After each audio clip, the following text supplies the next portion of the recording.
The medieval world gave rise to one of history's most enigmatic organizations, the Knights Templar. Born from the tumultuous aftermath of the First Crusade, this military order began as a small band of knights dedicated to protecting pilgrims on the dangerous roads to Jerusalem. Their evolution from humble protectors to an unprecedented power that influenced kings and popes represents one of the most remarkable institutional transformations of the Middle Ages. These warrior monks operated with remarkable autonomy, answering directly to the Pope and transcending traditional feudal obligations. Their distinctive white mantles with red crosses became symbols recognized across Europe and the Middle East, inspiring both reverence and fear. Within decades, they developed from a small protective brotherhood into a sophisticated organization, combining military excellence with revolutionary financial practices. The history of this order spans nearly 2 centuries, from 1119 to 1312 AD, intersecting with the Crusades, the development of early banking systems, and the shifting power dynamics between medieval Europe and the Islamic world. Their dramatic suppression, culminating in accusations of heresy, secret trials and public executions, stands as one of history's most notorious cases of political conspiracy. What makes the Templar story particularly compelling is how it embodies the contradictions of medieval Christianity. Warrior monks who took vows of poverty while amassing great wealth. Religious men who engaged in diplomacy with Muslim leaders and defenders of Christendom, whose greatest enemies ultimately proved to be the very European powers they had long served. The year 1119 AD saw 9 French knights present themselves before King Baldwin II of Jerusalem with an unprecedented proposal for a new type of religious order. This moment marked the beginning of an institution that would reshape medieval politics, finance and warfare. The poor fellow soldiers of Christ, and of the Temple of Solomon, the world that gave birth to the Knights Templar, was one of profound transformation. As the 11th century drew to a close, Europe stood at a crossroads of faith, power and ambition. To understand the emergence of this revolutionary military order, one must first comprehend the complex landscape from which it arose. A continent defined by feudalism, a powerful church, and a growing fascination with the Holy Land.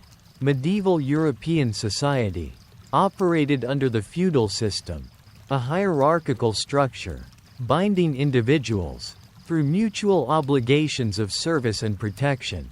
At its apex stood monarchs, whose actual power often proved limited in practice. Below them, influential nobles controlled vast territories through networks of vassals who pledged military service in exchange for land and security. This fragmented political landscape created a patchwork of competing interests across the continent, with violence and territorial disputes marking everyday life. The Catholic Church functioned as the unifying institution transcending these political boundaries. By the late 11th century, it had evolved into the most powerful and far-reaching organization in Western Europe. The Cluniac reforms of previous decades had strengthened ecclesiastical independence from secular control and centralized authority under the papacy. Religious doctrine exerted tremendous influence over every aspect of medieval existence, from royal politics to peasant routines. Christian teachings provided the moral framework through which Europeans understood their world and their place within it. Under Pope Gregory VII, WHOLED the Church from 1073 to 1085, religious authorities began asserting supremacy over secular powers, in what scholars call the investiture controversy. This pivotal conflict centered on whether emperors or popes should appoint high church officials, but it represented a broader struggle over the relationship between spiritual and temporal authority. The humiliation of Emperor Henry IV at Canossa in 1077, where he reportedly stood barefoot in the snow for 3 days seeking papal forgiveness, symbolized the growing dominance of Rome's religious leadership. While Europe experienced these internal transformations, a vastly different civilization flourished across the Mediterranean. The Islamic world of the 11th century represented the pinnacle of contemporary achievement in numerous fields. From Baghdad to Córdoba, Muslim scholars preserved and expanded upon ancient Greek knowledge, advancing mathematics, astronomy, medicine, and architecture, while European societies remained comparatively underdeveloped. The Holy City held profound religious significance for Christians, Muslims, and Jews alike. For followers of Islam, it ranked as their third most sacred site, after Mecca and Medina. The Dome of the Rock and Al-Aqsa Mosque stood as magnificent testimonies to Islamic reverence for this ancient center of faith. Since the 7th century conquest by Caliph Umar, successive Muslim rulers had generally permitted Christian pilgrims access to sacred locations, though conditions varied under different administrations. By the mid-11th century, control of the Holy Land had passed to the Fatimid Caliphate of Egypt.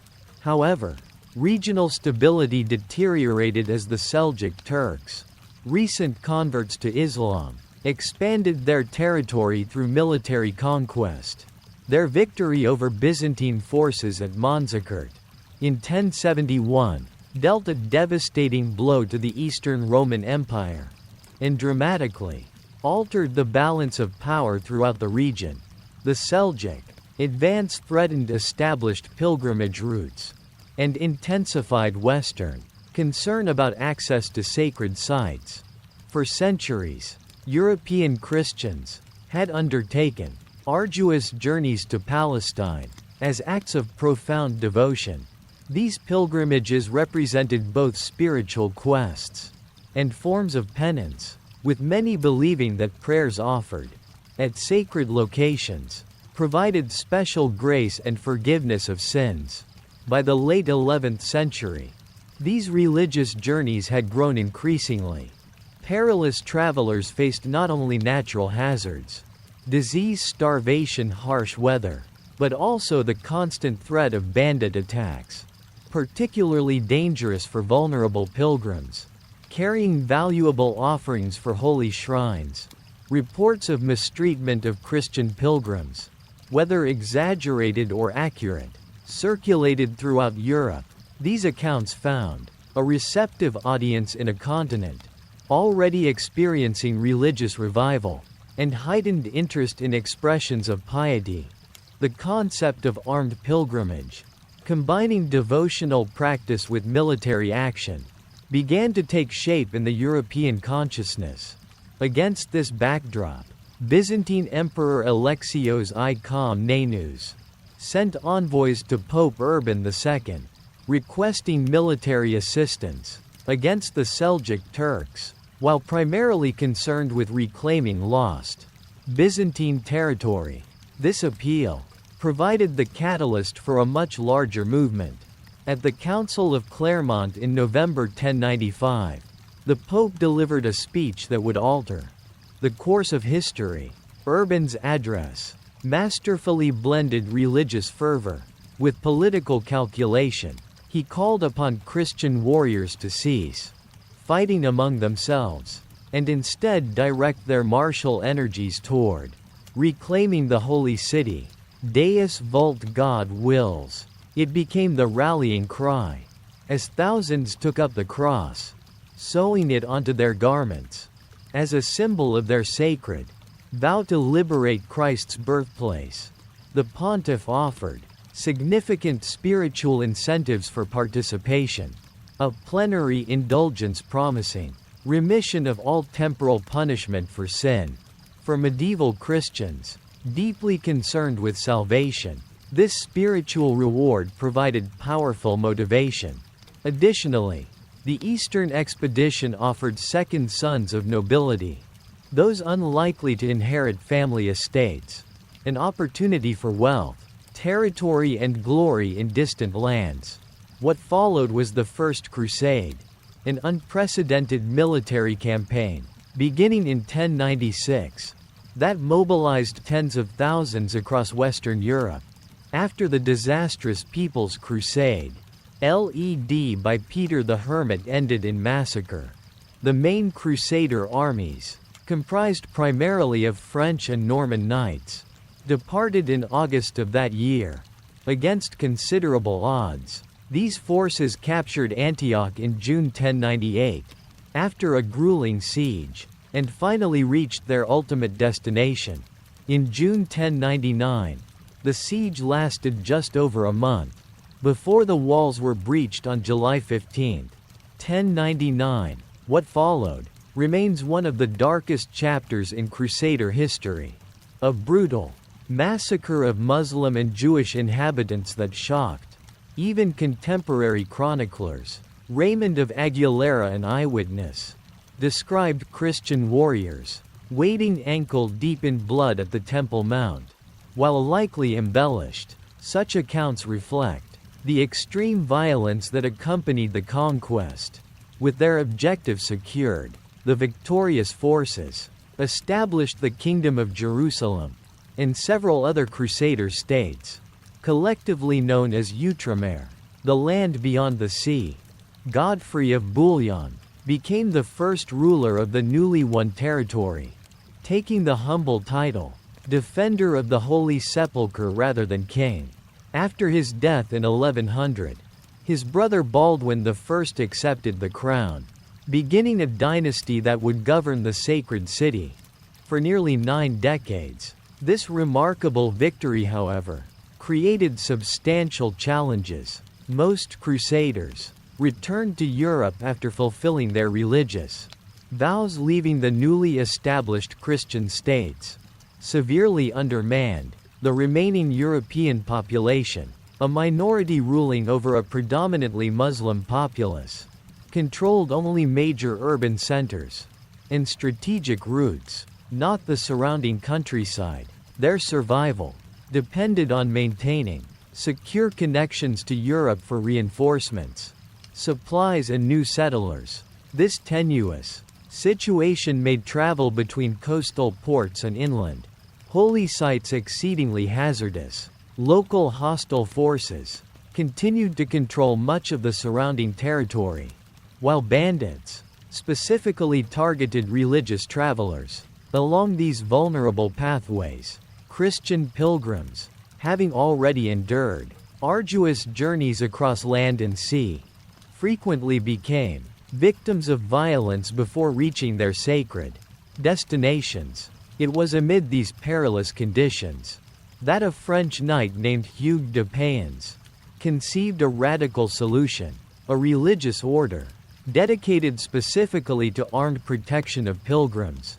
In 1119, merely 20 years after the First Crusade's success, he and 8 fellow knights took solemn vows before Patriarch Warmond and King Baldwin II, establishing the Poor Fellow Soldiers of Christ and of the Temple of Solomon, the embryonic brotherhood that would develop into the legendary military order that transformed medieval society. In the early years of the 12th century, as Christian pilgrims continued to face deadly perils on their journeys to sacred sites, Hugues de Payens emerged as a man of vision and determination. A French knight from Champagne, with battle experience from the First Crusade, he recognized that the newly established Kingdom of Jerusalem faced a critical vulnerability: its inability to protect the faithful. WHO traveled across its territories, Motivated by both religious devotion and practical concern, Hugh gathered 8 fellow knights. Who shared his vision. Historical records preserve some of their names: Godfrey de Saint-Homise, Payen de Montdidier, Archambault de Saint-Amand, André de Montbert, Geoffrey Bassal et Gondomar. These men represented the flower of European knighthood. Trained warriors, Who had mastered the arts of mounted combat and possessed considerable battlefield experience.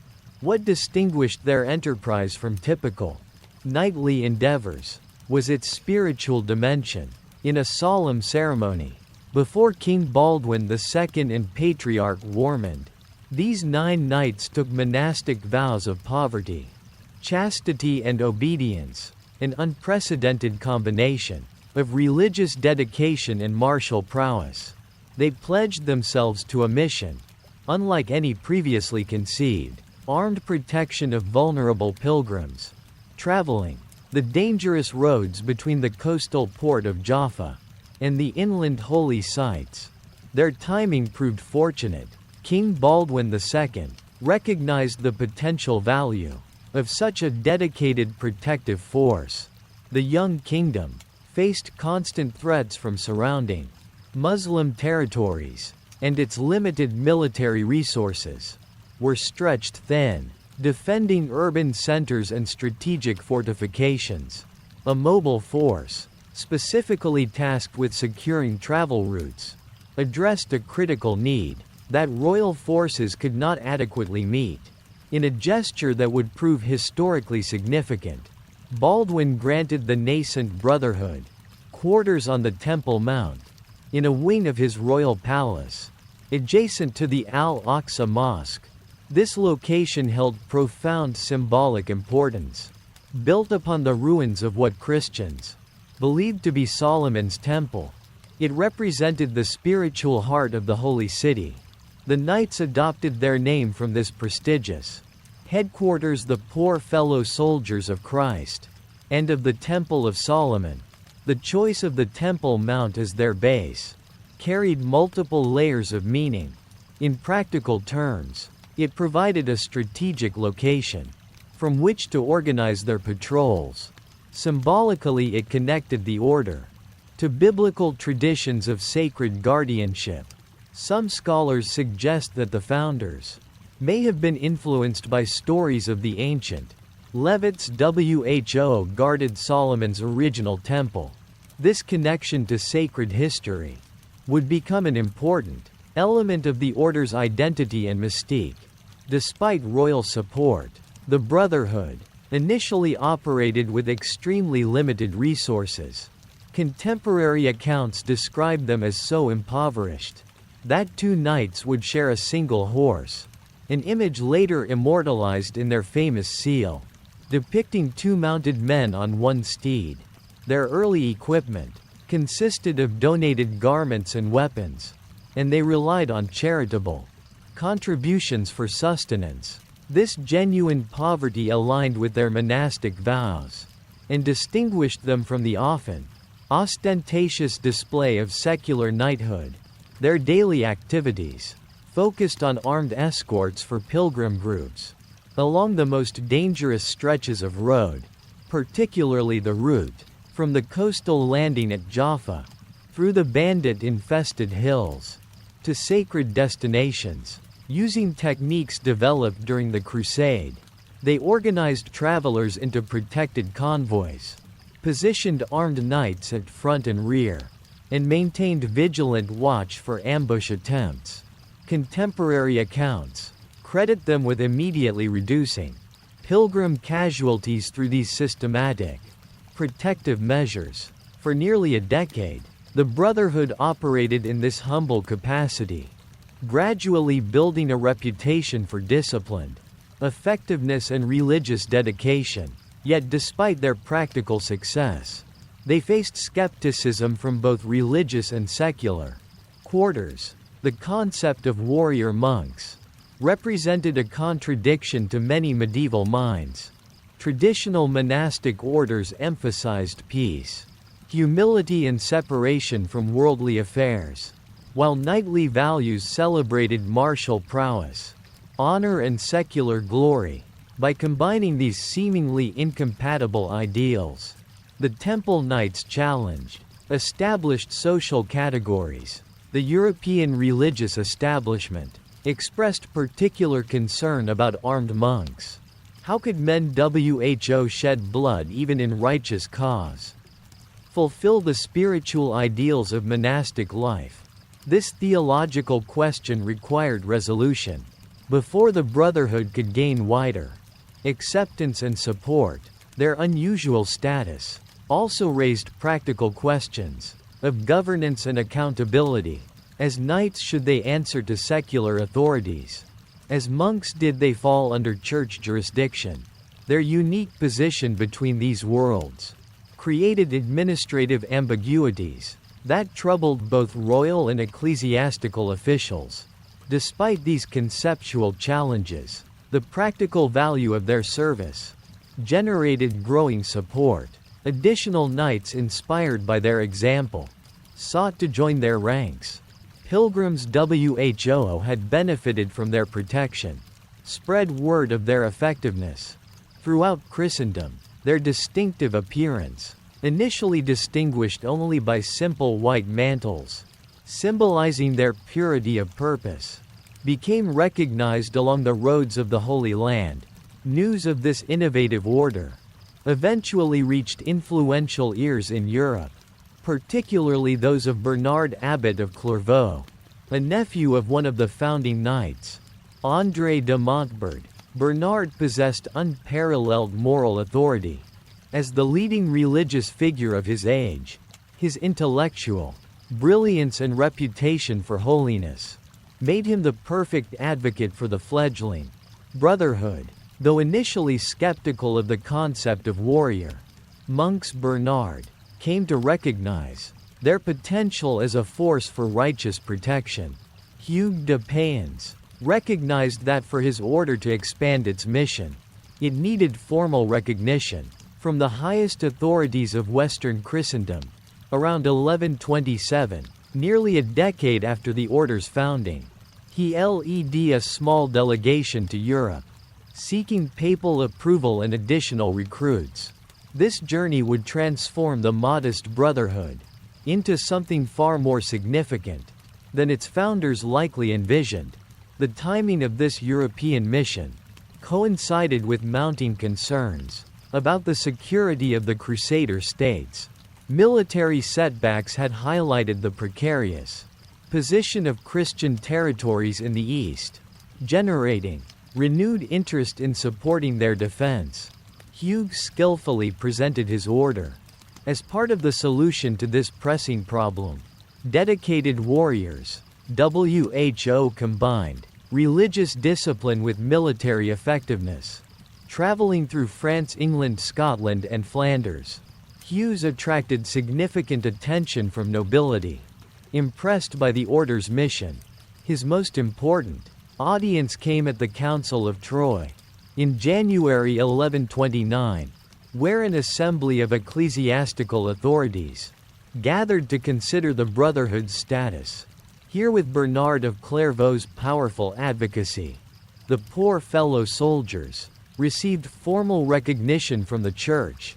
This council marked a crucial turning point in the order's development. With Bernard's guidance, a formal rule was established for the Brotherhood, drawing from the Benedictine and Cistercian traditions, but adapted to their unique military mission. This document codified both their spiritual obligations and their martial responsibilities, providing the structural framework for institutional growth. Bernard further legitimized their mission by composing a treatise titled In Praise of the New Knighthood, a theological justification for armed monks, that resolved many of the religious concerns about their dual nature.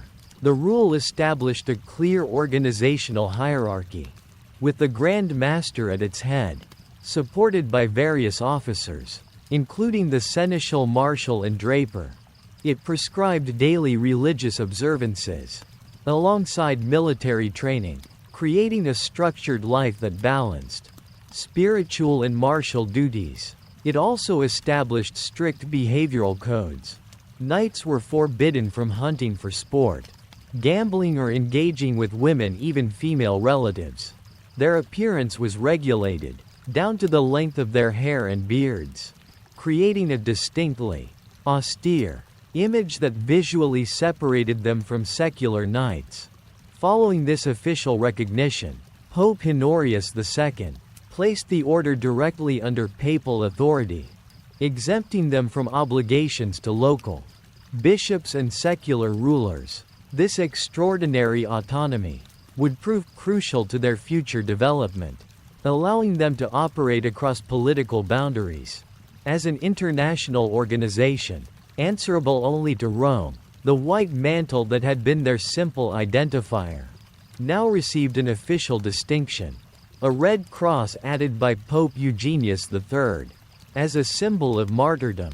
This striking visual emblem became their most recognizable feature, inspiring respect and sometimes fear across 2 continents. With church endorsement and a growing reputation, donations began flowing to the order from across Europe. Wealthy nobles gifted land, castles and incomes to support their mission.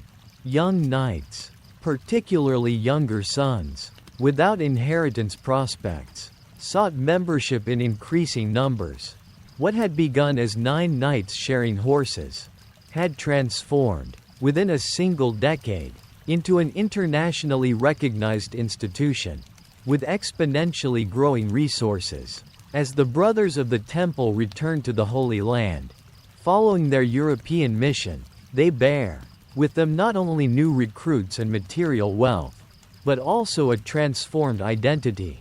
No longer merely a local protective brotherhood, they had become the first military, religious order in Christian history, a revolutionary institution that would reshape warfare, finance and religious life, in ways their humble founders could scarcely have imagined. The Crusader states, established in the aftermath of the First Crusade, existed in a political landscape unlike anything in contemporary Europe, collectively known as Outremer, meaning the land beyond the sea.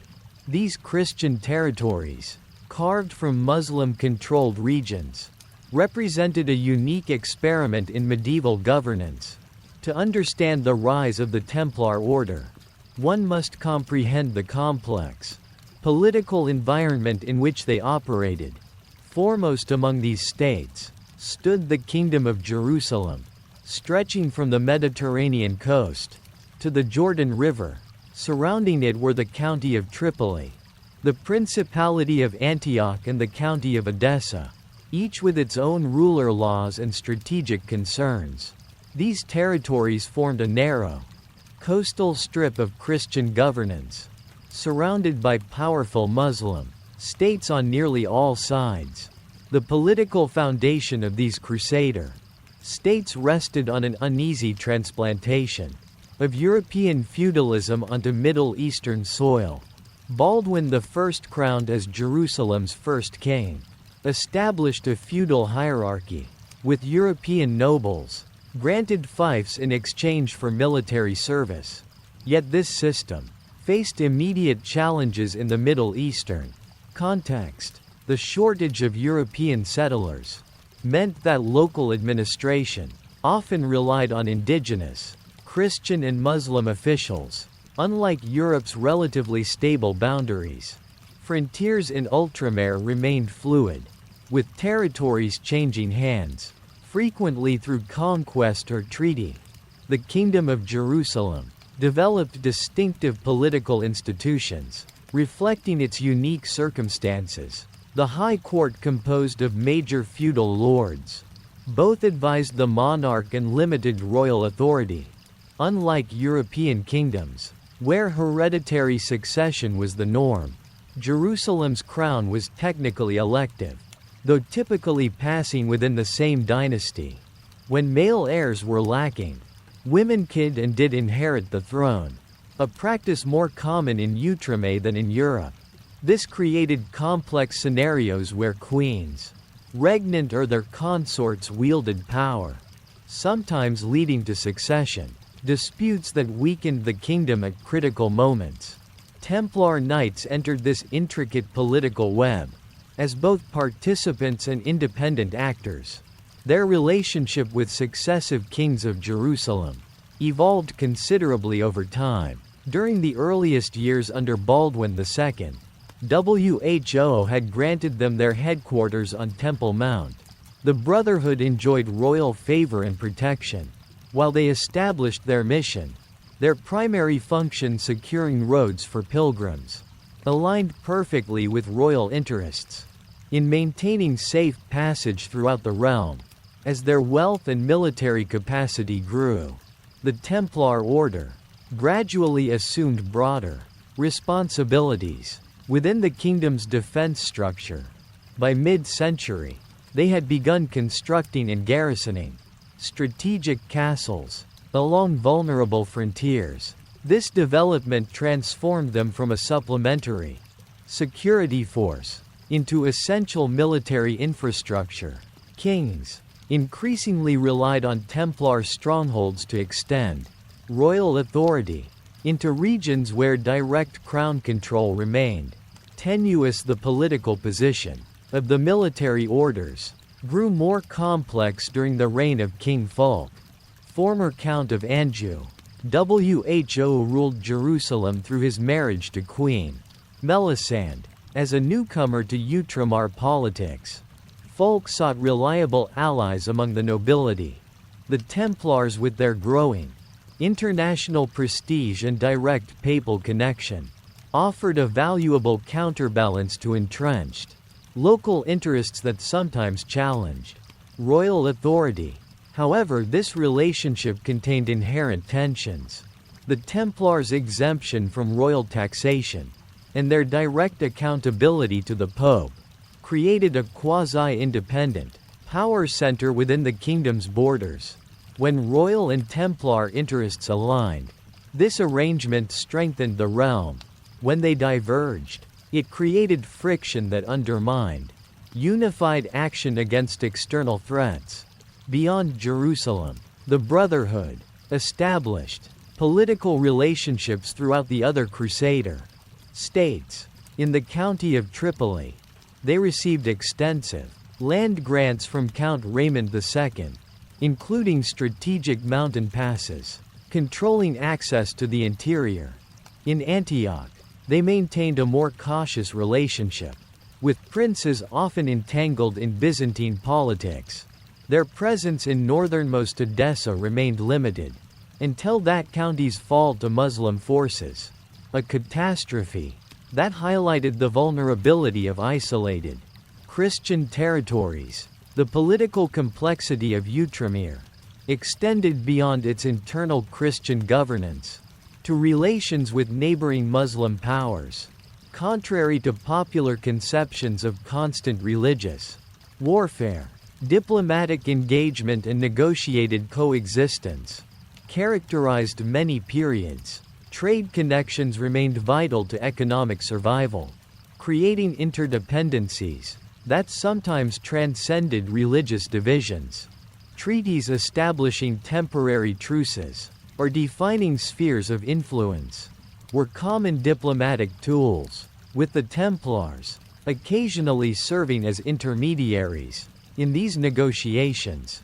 Due to their reputation for adhering strictly to agreements, the Brotherhood's growing political influence drew them into factional struggles that plagued the Crusader states. Noble families frequently competed for power and position, forming alliances that shifted according to immediate interests rather than consistent principles. European-born Crusaders often clashed with second-generation settlers born in the East, whom they derisively called Poulains.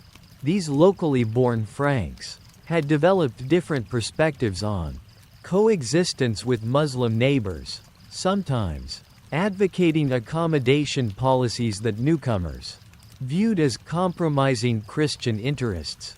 Within this factional landscape, The Templars generally aligned with hard-line positions, emphasizing military solutions to territorial security.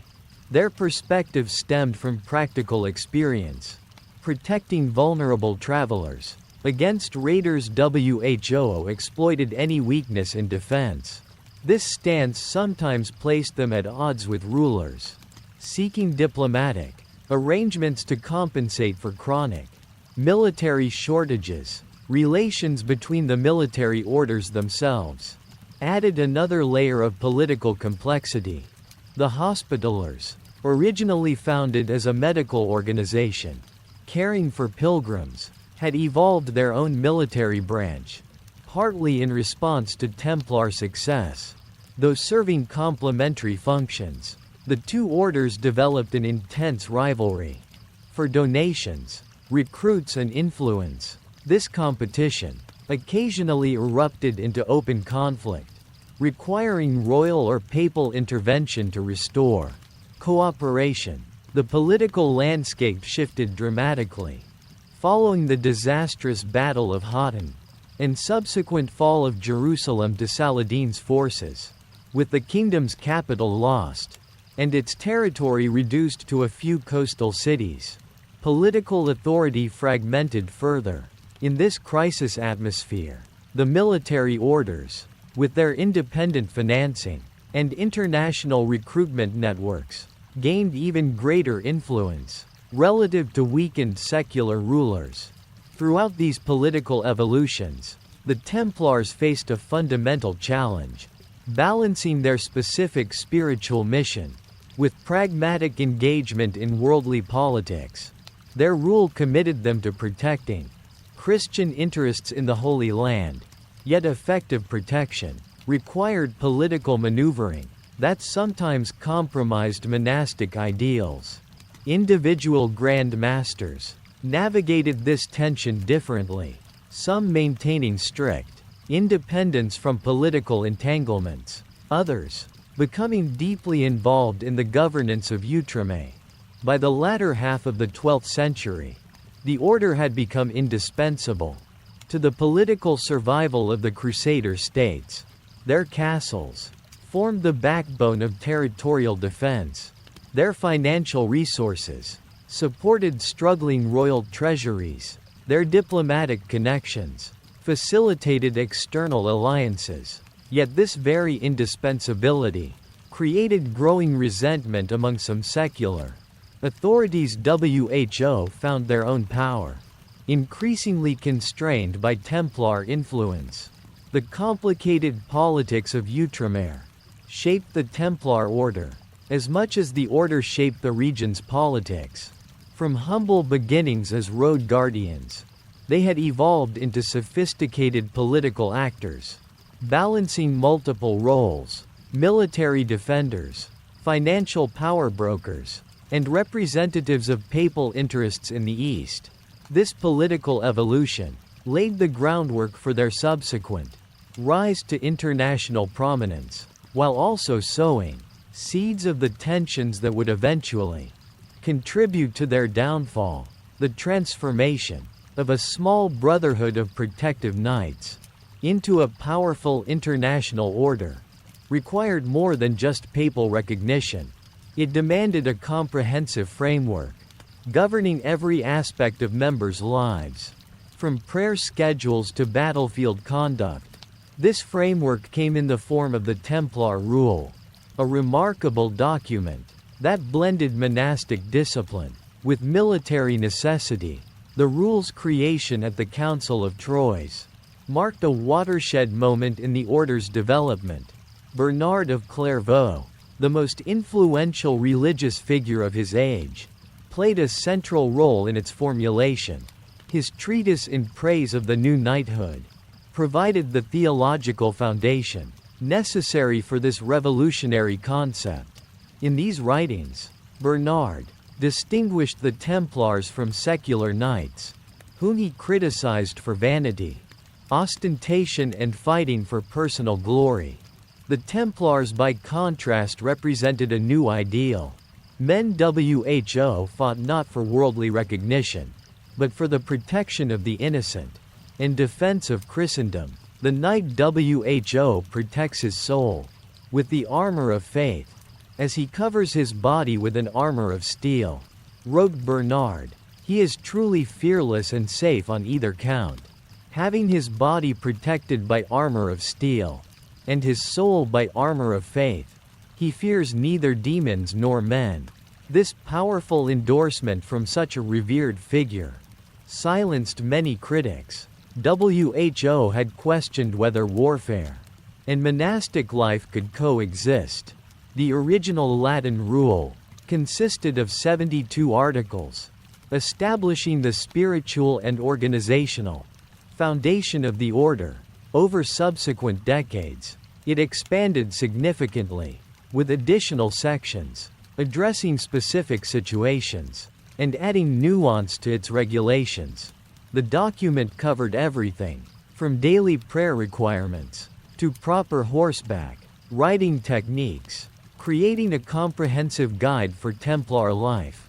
At the apex of the organizational structure stood the Grand Master, elected for life by an assembly of senior brothers. This position combined spiritual authority with military command, requiring both piety and strategic acumen.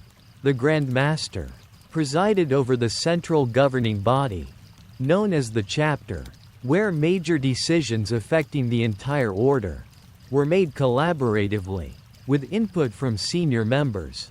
Below the Grand Master served various officers with specific responsibilities. The Seneschal functioned as deputy leader and administrator. The Marshal oversaw military operations, training and equipment. The commander of the Kingdom of Jerusalem managed affairs in the order's spiritual homeland. The Draper supervised clothing and personal equipment distribution. The treasurer controlled financial matters, an increasingly complex role.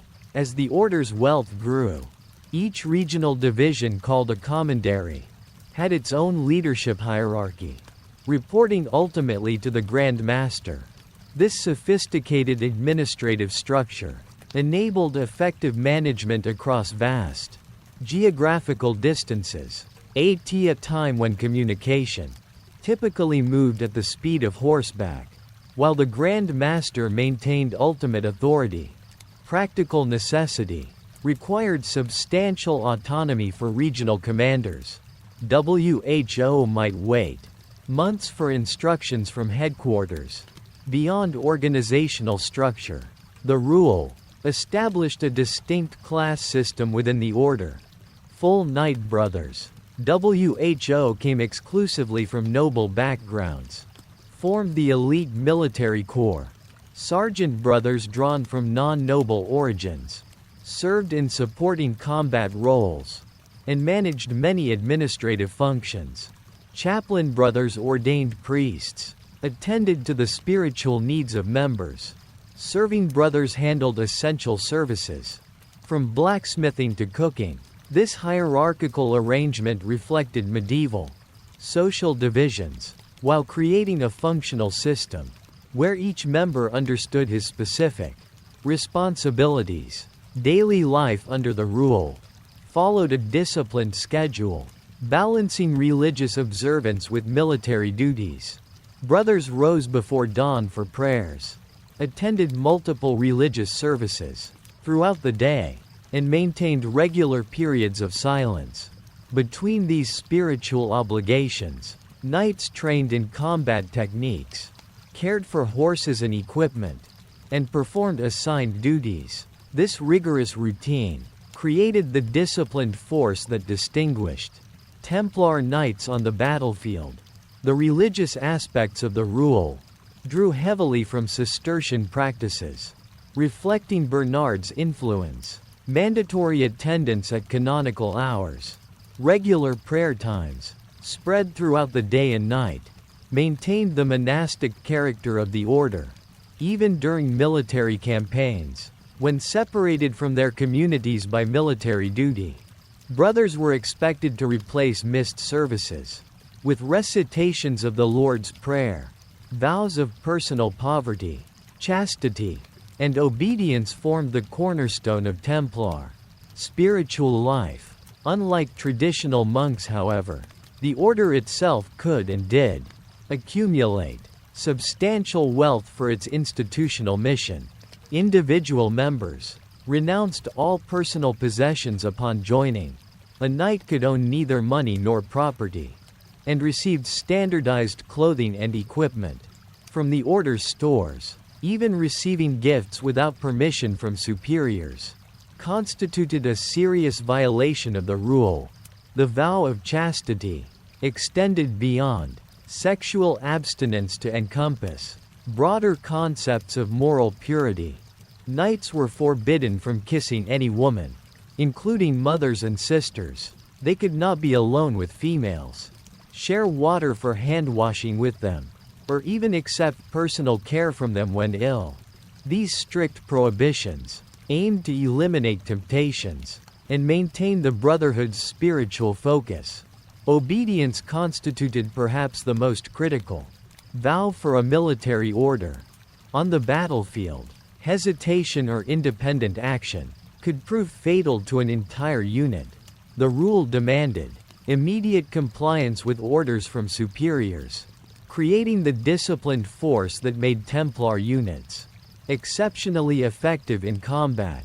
This absolute obedience extended to all aspects of daily life, with members surrendering personal autonomy for the collective mission. Diet, clothing, and personal appearance fell under strict regulation. Meals consisted primarily of vegetable dishes, with meat permitted only 3 times weekly. Brothers ate in silence while listening to scriptural readings, maintaining the contemplative atmosphere of traditional monasteries, even while preparing for warfare. The distinctive white mantle marked full knights, while sergeant brothers wore brown or black garments, all bearing the Red Cross.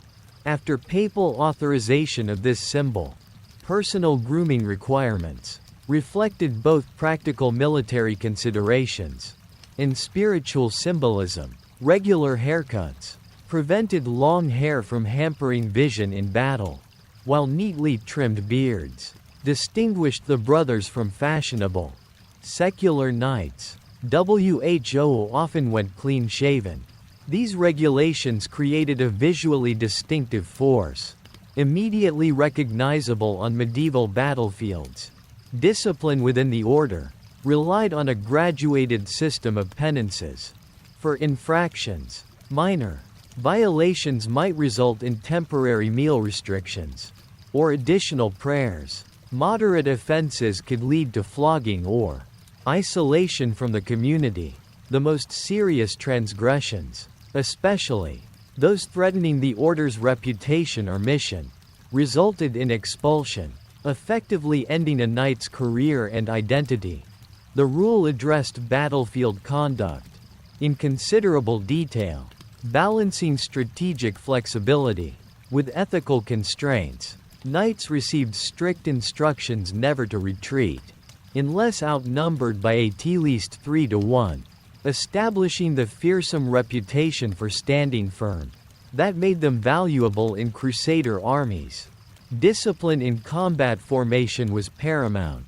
No brother could charge ahead independently, even when victory seemed certain, without permission from commanders. Perhaps most remarkably for its era, the rule included provisions for treating captives humanely and honoring truces with Muslim forces.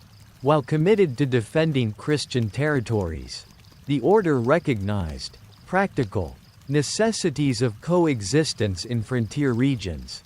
This pragmatic approach sometimes created tension, with Crusade leaders advocating more absolute positions against Muslim neighbors.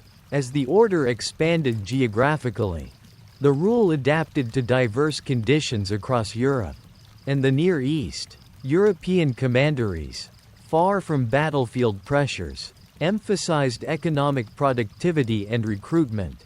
Eastern preceptories focused on military readiness and defensive infrastructure.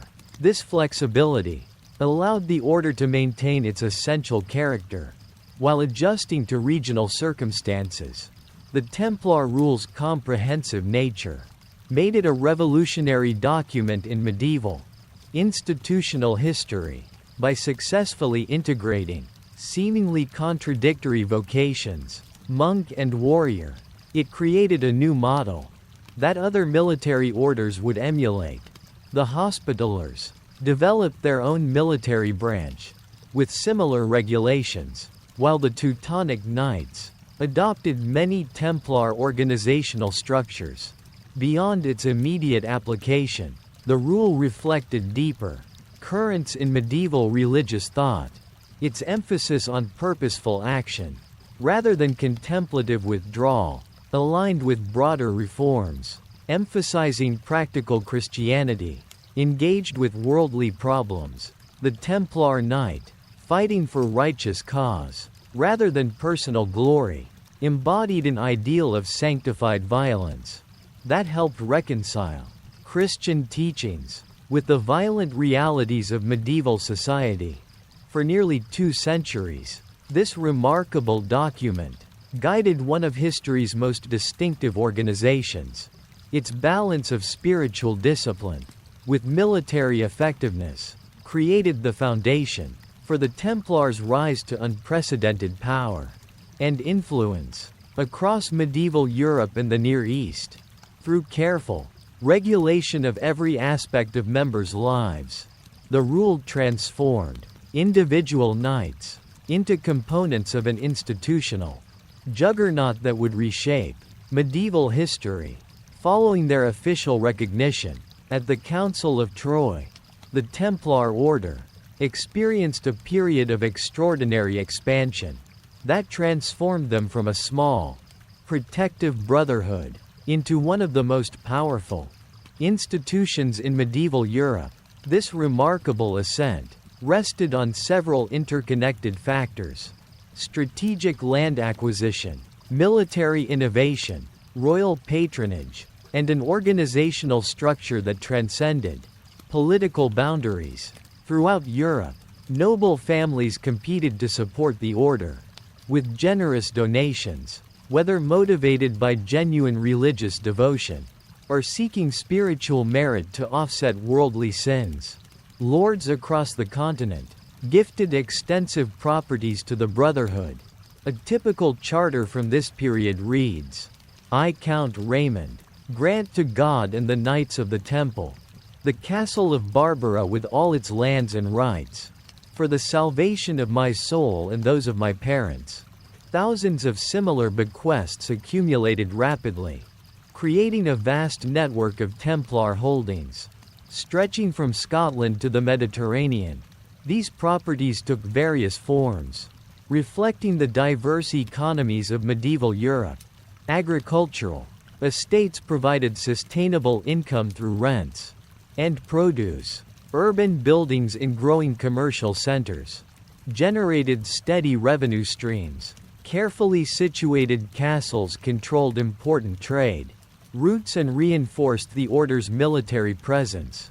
Each donation, regardless of size, contributed to an expanding economic foundation that supported their core mission in the Holy Land. The management of this rapidly growing portfolio required sophisticated administrative systems. Local commanderies, each under the authority of a preceptor, operated as semi-autonomous units, responsible for maximizing the productivity of regional holdings. A percentage of all revenues flowed eastward to support frontier operations, creating a continuous transfer of European resources to Outremer. This financial pipeline gave Templar forces in the east significant advantages over other Crusader contingents that relied on sporadic funding from distant patrons. While expanding territorially across Europe, the Order simultaneously established their iconic headquarters in Paris.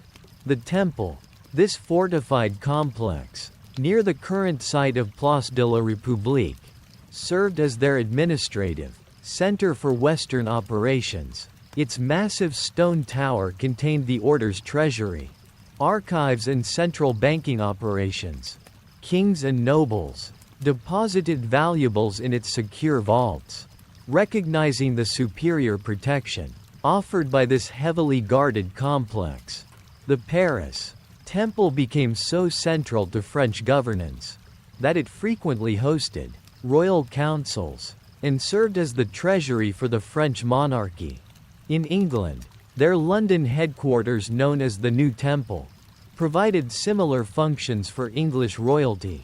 King John stored the crown jewels there, while Henry III utilized Templar financial expertise to manage royal accounts. Across Europe, Templar preceptories became integral to local economic and political systems, transforming the order from foreign visitors into essential institutional infrastructure. The strategic value of the Brotherhood extended beyond their economic contributions. Their castles occupied critical defensive positions throughout Christian territories, forming a network of fortifications that complemented royal defensive systems.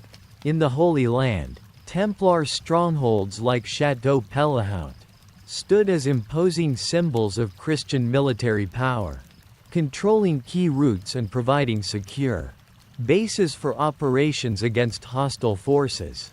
Castle architecture under Templar direction reflected sophisticated military engineering principles, some adapted from Byzantine and Muslim examples. Concentric defensive rings, carefully designed killing zones, and arrow slits positioned for maximum coverage demonstrated their practical approach to defensive design. Their fortresses pioneered innovations like bent-in tranceways that prevented battering rams from building momentum, and murder holes, allowing defenders to attack enemies who breached. The outer defenses, regional differences in castle construction, illustrated the order's adaptability to varied environments. In desert regions, water conservation, features like massive cisterns, received primary emphasis. Mountain castles incorporated natural terrain into their defensive systems. Coastal fortifications included facilities for naval support. This pragmatic approach to military architecture, emphasizing function over display, typified the Templar methodology in all operational aspects. The Brotherhood's military effectiveness stemmed not only from their fortifications, but also from innovative battlefield tactics. Regular training created disciplined units capable of complex maneuvers, rarely achieved by feudal levies. Temples pioneered the use of standardized commands and signals, allowing rapid response to changing battlefield conditions. The order maintained strict formation discipline, with knights forbidden from breaking ranks to pursue individual glory, a common weakness in other Crusader forces. Their distinctive fighting approach reflected a pragmatic appreciation for Middle Eastern battlefield realities. Heavy European cavalry tactics required adaptation to the lighter, more mobile forces of their adversaries. Templar units developed hybrid approaches, combining Western shock combat with elements of Eastern mobile warfare. They maintained specialized scouting units familiar with local terrain, and trained in reading subtle signs of enemy movement. Unlike many European commanders, WHO dismissed Muslim tactics as dishonorable. Templar leaders studied and adapted effective enemy techniques when advantageous. Horse breeding represented another area of Templar excellence. The order maintained extensive stud farms dedicated to producing war horses, with the specific characteristics needed for armored combat in Middle Eastern conditions. These animals required not just size and strength, but also heat tolerance and sustainable endurance. Templars crossbred European destriers with Arabian stock, creating mounts particularly suited to their operational environment.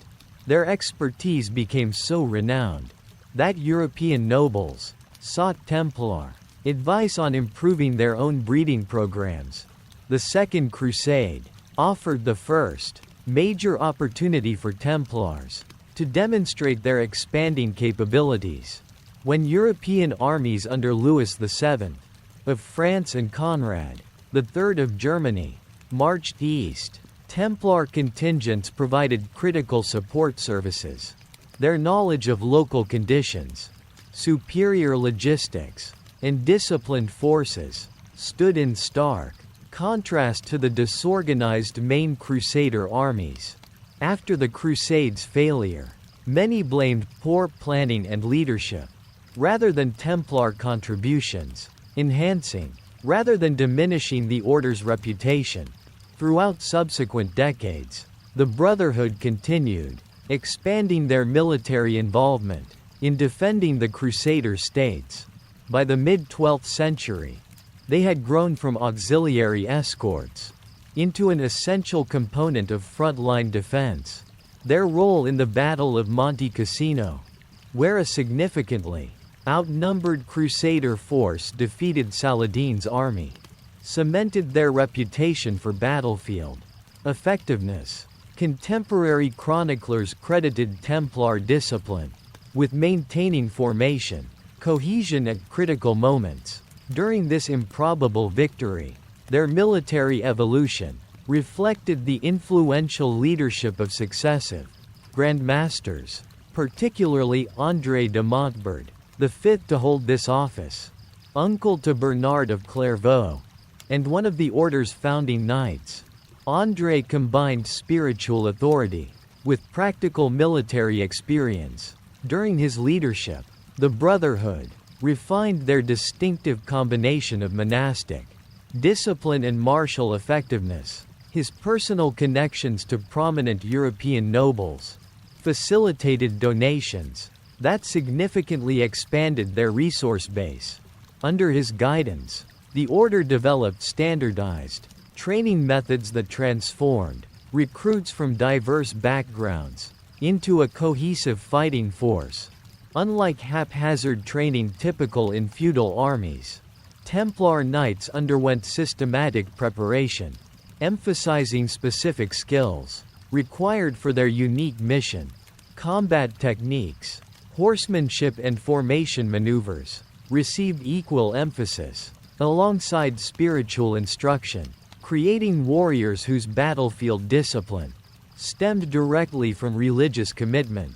While the Templars' military contributions received the most attention from contemporary chroniclers, their logistical innovations proved equally significant. The Order developed sophisticated supply systems, maintaining secure routes between their Mediterranean ports and inland garrisons. They constructed specialized storage facilities for preserving food in desert heat, and established relay stations, ensuring fresh mounts for messengers carrying time-sensitive information. These unglamorous but essential capabilities allowed sustained operations in environments that regularly defeated other Crusader forces through attrition and supply failure. Their engineering corps became renowned for rapid bridge construction, siege engine design, and water management in arid regions. When Crusader armies required specialized equipment for particular campaigns, Templar workshops frequently provided both the expertise and materials. Their practical approach favored effectiveness over tradition, willingly adopting techniques from Byzantine and Muslim engineers when these offered advantages over European methods. By the latter half of the 12th century, the Order had achieved unprecedented status within European society. Kings sought their military advice, nobles emulated their organizational methods, and commoners viewed them with a mixture of awe and mystique. Their distinctive white mantles, marked with red crosses, had become recognized symbols of Christian military power.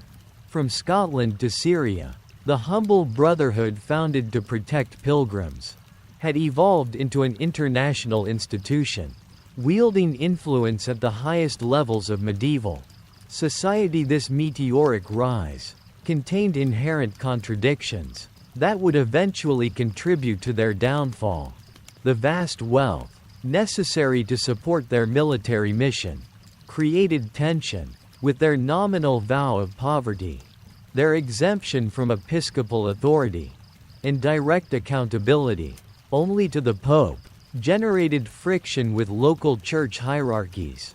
Their international structure, transcending political boundaries, sometimes placed them at odds with emerging nation-states, increasingly assertive about sovereignty within their territories. Yet during their ascendant period, these contradictions remained manageable through careful diplomacy and the demonstrable value of their services. The order's pragmatic leadership generally maintains sufficient political awareness to navigate complex relationships with diverse patrons. Their strict internal discipline minimized scandals that might damage their reputation, while their ongoing military contributions in defense of Christendom justified their special privileges in the eyes of most contemporaries. This golden age of Templar influence would eventually face its greatest challenge in the catastrophic events surrounding the fall of Jerusalem to Saladin's forces. Yet even this disaster, which fundamentally altered the crusading enterprise, would initially reinforce, rather than diminish, the order's importance, as secular forces proved inadequate to the defense of the Holy Land. The disciplined, well-funded military orders emerged as the most reliable bulwark against Muslim reconquest, setting the stage for the next chapter in their remarkable institutional journey. While the image of armored knights on horseback dominates popular conceptions of the Templar order, their mastery of medieval warfare extended well beyond land battles. By the mid-12th century, the Brotherhood had developed a substantial maritime presence that fundamentally altered the balance of power in the Eastern Mediterranean. This naval dimension of Templar operations represented a strategic innovation as significant as their land-based military contributions. The geographical realities of the Crusader states necessitated maritime expertise. Christian territories in the Levant depended entirely on sea connections to Europe for reinforcements, supplies and communication. Any interruption to these maritime lifelines threatened the very survival of Outremer. Muslim naval forces understood this vulnerability and frequently targeted Christian shipping, while pirates operated from countless hidden coves along the coastline, preying on merchant vessels and pilgrim transports alike. Recognizing these challenges, the Templar leadership made a strategic decision to develop their own naval capabilities. This expansion into maritime operations began modestly, with the acquisition of several merchant vessels to transport supplies from Europe to their eastern commanderies. Initial ships served primarily logistical functions, carrying horses, weapons and recruits to support land operations. However, the Brotherhood quickly recognized that effective logistics required protected sea lanes, pushing them toward development of dedicated war galleys. The Templars established their primary naval base at the port of Acre, constructing specialized facilities for vessel maintenance and operation. Stone Quays shipyards and warehouses formed an impressive complex that contemporary visitors described as rivaling facilities in major European ports. Additional maritime installations at Tyre, Jaffa and several smaller harbors created a network of safe havens for Templar vessels patrolling the Levantine coast. Their fleet consisted of several vessel types, each serving specific functions within their maritime strategy. Galleys with shallow drafts proved ideal for coastal patrol in pursuit of pirate craft. Larger transport vessels called naves carried heavy cargo, including the warhorses, essential to Templar military operations. Specialized pilgrim ships featured reinforced decks, accommodating the hundreds of travelers. WHO journeyed to fulfill religious vows. By the height of their naval power, accounts suggest the Brotherhood maintained several dozen vessels, operating throughout the Mediterranean. The operation of this fleet required specialized knowledge, absent from traditional knightly training. The Order addressed this need by creating a dedicated marine branch. Within their structure, Templar mariners developed expertise in navigation, ship handling and naval combat tactics. Command positions typically went to knights, with demonstrated aptitude for maritime operations, while experienced sailors from Italian maritime republics often served as technical specialists, bringing advanced seafaring knowledge into the Brotherhood's service. Templar naval operations fulfilled multiple strategic objectives beyond simple transport. Regular patrols along pilgrim sea routes dramatically reduced pirate attacks on vulnerable traveler ships. Convoy systems, grouping merchant vessels under Templar protection, improved commercial security, strengthening economic connections between East and West. Naval forces provided critical support for coastal castles, delivering supplies and reinforcements to installations that would otherwise remain vulnerable to siege. The strategic value of Templar maritime capabilities became particularly evident during the Third Crusade, when Christian forces undertook the siege of Acre. Templar vessels maintained a critical naval blockade, preventing Muslim relief ships from reaching the defended city. They transported siege equipment, too massive for land travel, and evacuated wounded soldiers for treatment at rear areas. This multidimensional support proved essential to the eventual Christian recapture of this vital port city. Beyond military applications, Templar ships provided critical transportation services for the broader Crusader enterprise. When European nobles and their retinues traveled east to fulfill crusading vows, they frequently booked passage on Templar vessels, recognizing their superior safety record and reliable scheduling. Pilgrims of more modest means similarly sought Templar transport when available, willing to pay premium fares for the security these ships provided. The Brotherhood developed standardized fare structures and established regular sailing schedules between major Mediterranean ports, creating an early form of organized passenger service. The maritime expertise developed for military purposes yielded significant commercial benefits as well. Templar ships engaged in trade during peaceful periods, transporting valuable Eastern goods to European markets, and carrying Western products eastward. The profits from these commercial voyages helped finance the Order's broader military mission, while strengthening economic ties between distant regions. Their reputation for honest dealings and reliable delivery made Templar vessels preferred carriers for high-value cargo requiring secure transport. The Brotherhood demonstrated remarkable innovation in their naval operations. Their ships incorporated design elements from both Western and Eastern maritime traditions, creating hybrid vessels particularly suited to Mediterranean conditions. Western-style deep hulls provided stability and cargo capacity, while Eastern-influenced lateen sails offered superior maneuverability in the variable winds characteristic of the Eastern Mediterranean.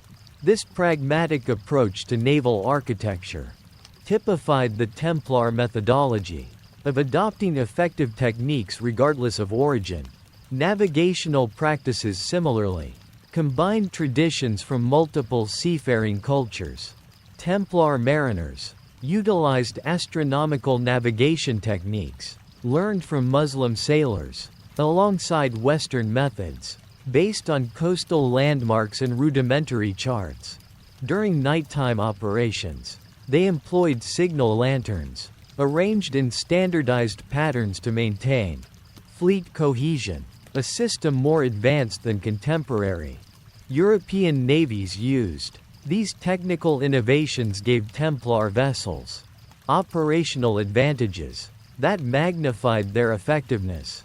Despite relatively modest fleet size, the naval dimension of Templar power significantly enhanced their political position. Within the Crusader states, control over critical maritime routes gave them leverage in negotiations with secular authorities, perpetually concerned about communication with Europe.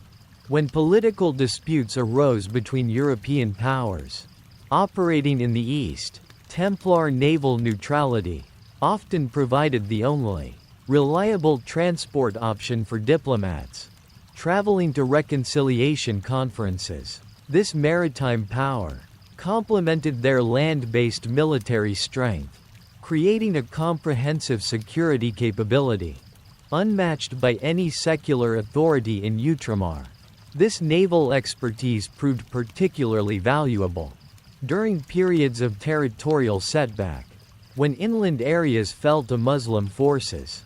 Coastal strongholds maintained by the military orders became the primary Christian footholds in the region. The ability to supply these positions from the sea ensured their viability, even when surrounded by hostile territory. Following the catastrophic Battle of Hattin and subsequent loss of Jerusalem, Templar naval capabilities played a crucial role in maintaining the surviving coastal fragments of the Crusader states. Maritime operations presented unique challenges for an order bound by monastic vows. Life aboard medieval vessels involved hardships and dangers unfamiliar to land-based commanderies. Extended voyages required adaptations to regular prayer schedules and dietary restrictions. The Brotherhood developed specialized regulations for seafaring members, balancing spiritual obligations with practical necessities of maritime life. Ship chaplains conducted religious services adapted to naval conditions, maintaining the order's spiritual character. Even in this specialized branch, the Templar fleet reached its zenith of influence in the decades following the Third Crusade, with Jerusalem lost and Christian territory reduced to coastal regions. Naval power became proportionally more important to Outremer's survival. The Brotherhood's ships maintained essential connections between isolated Christian outposts that would otherwise have been impossible to defend. Their maritime patrols represented a significant deterrent to Muslim naval forces, considering attacks on vulnerable coastal positions. Archaeological evidence from Templar port facilities reveals the sophisticated infrastructure supporting their naval operations. Excavations at Akko have uncovered specialized storage facilities for marine equipment, workshops for sail production, and slipways designed for efficient vessel maintenance. These physical remains confirm contemporary accounts describing highly organized maritime activities, operating according to standardized procedures. The substantial investment in these facilities demonstrates the strategic importance the order placed on their naval capabilities. Though less celebrated than their mounted knights, Templar mariners made equally crucial contributions to the order's mission and reputation. Their mastery of Mediterranean seafaring extended the Brotherhood's protective reach beyond land routes, to encompass the sea, lanes connecting Europe with the Holy Land. This comprehensive approach to security, spanning both terrestrial and maritime domains, established the Templars as the indispensable guardians of Christian interests in the East. The maritime legacy of the Templar order outlived their presence in the Levant, when Christian territories in the Holy Land finally fell.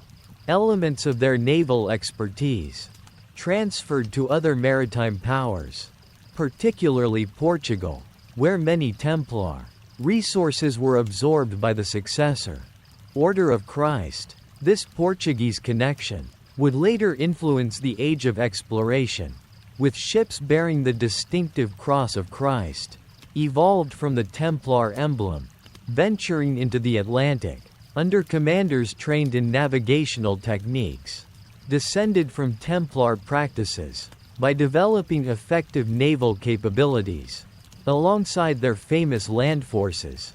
The Brotherhood demonstrated an integrated approach to medieval security operations that was centuries ahead of its time. Their comprehensive strategy encompassing both domains created the operational foundation for their rise to unprecedented power and influence throughout the Mediterranean world. While the martial prowess of the Templar Order drew the most attention from contemporaries, their most revolutionary innovation may have been financial rather than military. From humble beginnings, protecting pilgrims' physical safety, the religious warriors evolved into guardians of their economic security, as well, developing financial instruments and banking practices that transformed the medieval economy and established precedents still visible in modern finance. This transformation began with a practical problem. Medieval pilgrims traveling to sacred sites faced significant dangers beyond physical attack, chief among them, the risk of carrying substantial wealth necessary for extended journeys. Gold coins and valuables made travelers conspicuous targets for bandits, even when successfully defended from robbery. Managing currency across regions, using different monetary systems, posed considerable challenges for medieval travelers. Recognizing these difficulties, the knighthoods developed an elegant solution that would revolutionize medieval finance. A pilgrim could deposit funds at a commandery in their home country, receiving a document encoded with symbols intelligible only to officials of the order. Upon reaching their destination, the traveler would present this document to the local establishment and receive equivalent funds in local currency, minus a modest service fee. This system, a forerunner of modern letters of credit, dramatically reduced the risks of long-distance travel, while generating operational income for the military order. The practical advantages of this arrangement proved immediately apparent to merchants and nobles, as well as religious pilgrims. As commercial activity expanded in the High Middle Ages, traders eagerly embraced this secure method for transferring funds between distant markets without physically transporting valuables. The network of these warrior bankers, stretching from Scotland to Cyprus, enabled commerce on a scale previously unimaginable, helping fuel the commercial revolution, transforming European economic life. Royal houses quickly recognized the utility of such services. For governmental operations, medieval kingdoms typically lacked permanent financial institutions capable of managing state resources. Royal treasuries often consisted of little more than strong boxes, following the monarch from castle to castle, creating significant security and administrative challenges. The International Brotherhood offered an attractive alternative: secure facilities managed by literate administrators, with standardized accounting practices and international reach. King Louis VII of France became an early adopter of these services, following his participation in the Second Crusade, where he had witnessed the financial competence of these monastic knights firsthand. Upon returning to France, he appointed one of their members as royal treasurer, and began storing crown funds in their Paris headquarters. This arrangement established a pattern other monarchs would follow, particularly in England, where King John and later Henry III developed deep financial relationships with the military order. By the early 13th century, the Paris Temple functioned effectively as the French national treasury, with dedicated officials managing royal accounts, separately from the organization's finances. The administrative infrastructure supporting these financial operations demonstrated impressive sophistication for its era. The Holy Warriors maintained standardized accounting practices across their international network, using double-entry bookkeeping methods, not widely adopted in Europe until centuries later. Regular financial inspections, by visiting officials from headquarters, ensured adherence to these standards, creating unprecedented accountability. Their records distinguished clearly between organizational funds and client deposits, a concept of segregated accounts, protecting customer assets that would later become fundamental to modern banking. Regulation. The financial expertise of these crusading bankers extended beyond simple deposit services to include functions recognizable as lending activities. While medieval church prohibitions against usury, charging interest, technically restricted lending practices, the order developed various arrangements that effectively provided credit while remaining within religious guidelines. Mortgage arrangements involving property transfers, exchange rate adjustments and strategic fees, all enabled capital deployment while avoiding direct interest charges forbidden to Christians. These credit facilities proved particularly valuable to European monarchs, perpetually short of funds for military campaigns and governmental operations. When King Louis IX prepared for his crusade, substantial loans from the military brotherhood financed his expedition. Henry III of England repeatedly turned to their credit to address royal financial shortfalls. These high-profile lending relationships with ruling houses enhanced the order's political influence, while generating income for their core missions. The physical infrastructure supporting these financial operations impressed contemporary observers. Major houses of the knightly order contained specialized treasury chambers with sophisticated security features. The Paris Temple featured a multi-story stone tower with walls several feet thick, accessible only through a single fortified entrance, guarded day and night by the warrior monks. Within these secured spaces, iron-bound chests organized by region contained precisely documented valuables and financial records. These physical facilities represented the most secure storage available in medieval Europe, attracting deposits from those seeking unmatched protection for their wealth. Beyond physical security, this financial network offered additional advantages. Their literate membership maintained meticulous records in an age when literacy remained uncommon. Their international structure facilitated transfers between regions, using different currencies and financial systems. Their religious status provided moral assurance of honest dealing, absent from secular financial operators. These combined benefits made their services attractive, even to Jewish and Muslim merchants, otherwise suspicious of Christian institutions. The scale of their financial operations grew to remarkable proportions. When French officials later seized the Paris headquarters, they required weeks to inventory its contents, discovering substantial deposits from nobles, merchants, religious institutions and foreign dignitaries. Alongside royal treasures, archaeological excavations of sites used by the order have unearthed specialized scales for precise coin weighing, seal matrices for document authentication, and accounting tokens used for complex calculations. Physical evidence of sophisticated financial operations. The banking functions of these warrior monks extended to estate management services that would today be considered trust and investment activities. Crusading nobles, departing for extended periods, often placed their entire estates under the administration of this trusted order.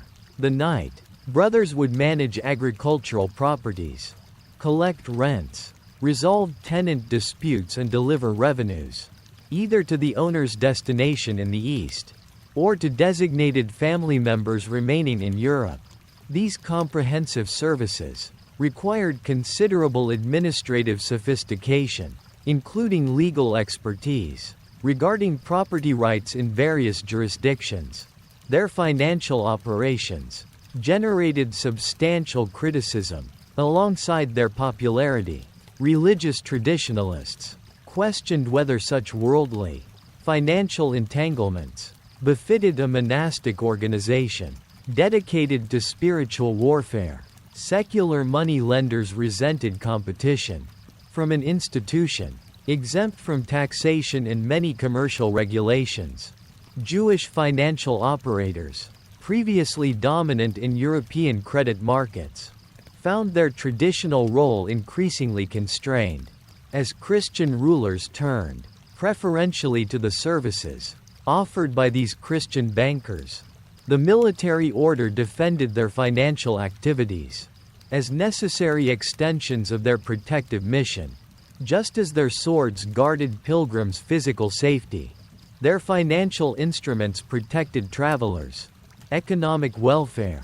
Revenues generated through financial services supported their military operations, defending Christian territories in the East. This pragmatic justification satisfied most contemporary observers, though tensions between spiritual ideals and commercial operations created ongoing internal debates within the Brotherhood. The sophistication of the financial practices developed by these monastic knights raises intriguing historical questions about their origins. Some scholars suggest possible influences from Islamic financial systems encountered during the order's eastern operations. Muslim merchants had developed various credit instruments compatible with Islamic prohibitions against interest-bearing loans, creating potential models for adaptations by the Christian order. Byzantine practices may have provided additional influences, particularly regarding documentary forms used for commercial transactions. The Brotherhood's pragmatic approach to operational challenges made them receptive to adopting effective methods. Regardless of origin, their financial innovations had particularly transformative effects on international trade. Before the banking services offered by these warrior monks, merchants conducting long-distance commerce faced daunting challenges, converting currencies, securing funds during transit, and establishing credit in distant markets. The Order's international network dramatically reduced these barriers, enabling commercial operations across previously prohibitive distances. This facilitation of trade contributed significantly to the commercial revival, transforming European economic life during the High Middle Ages.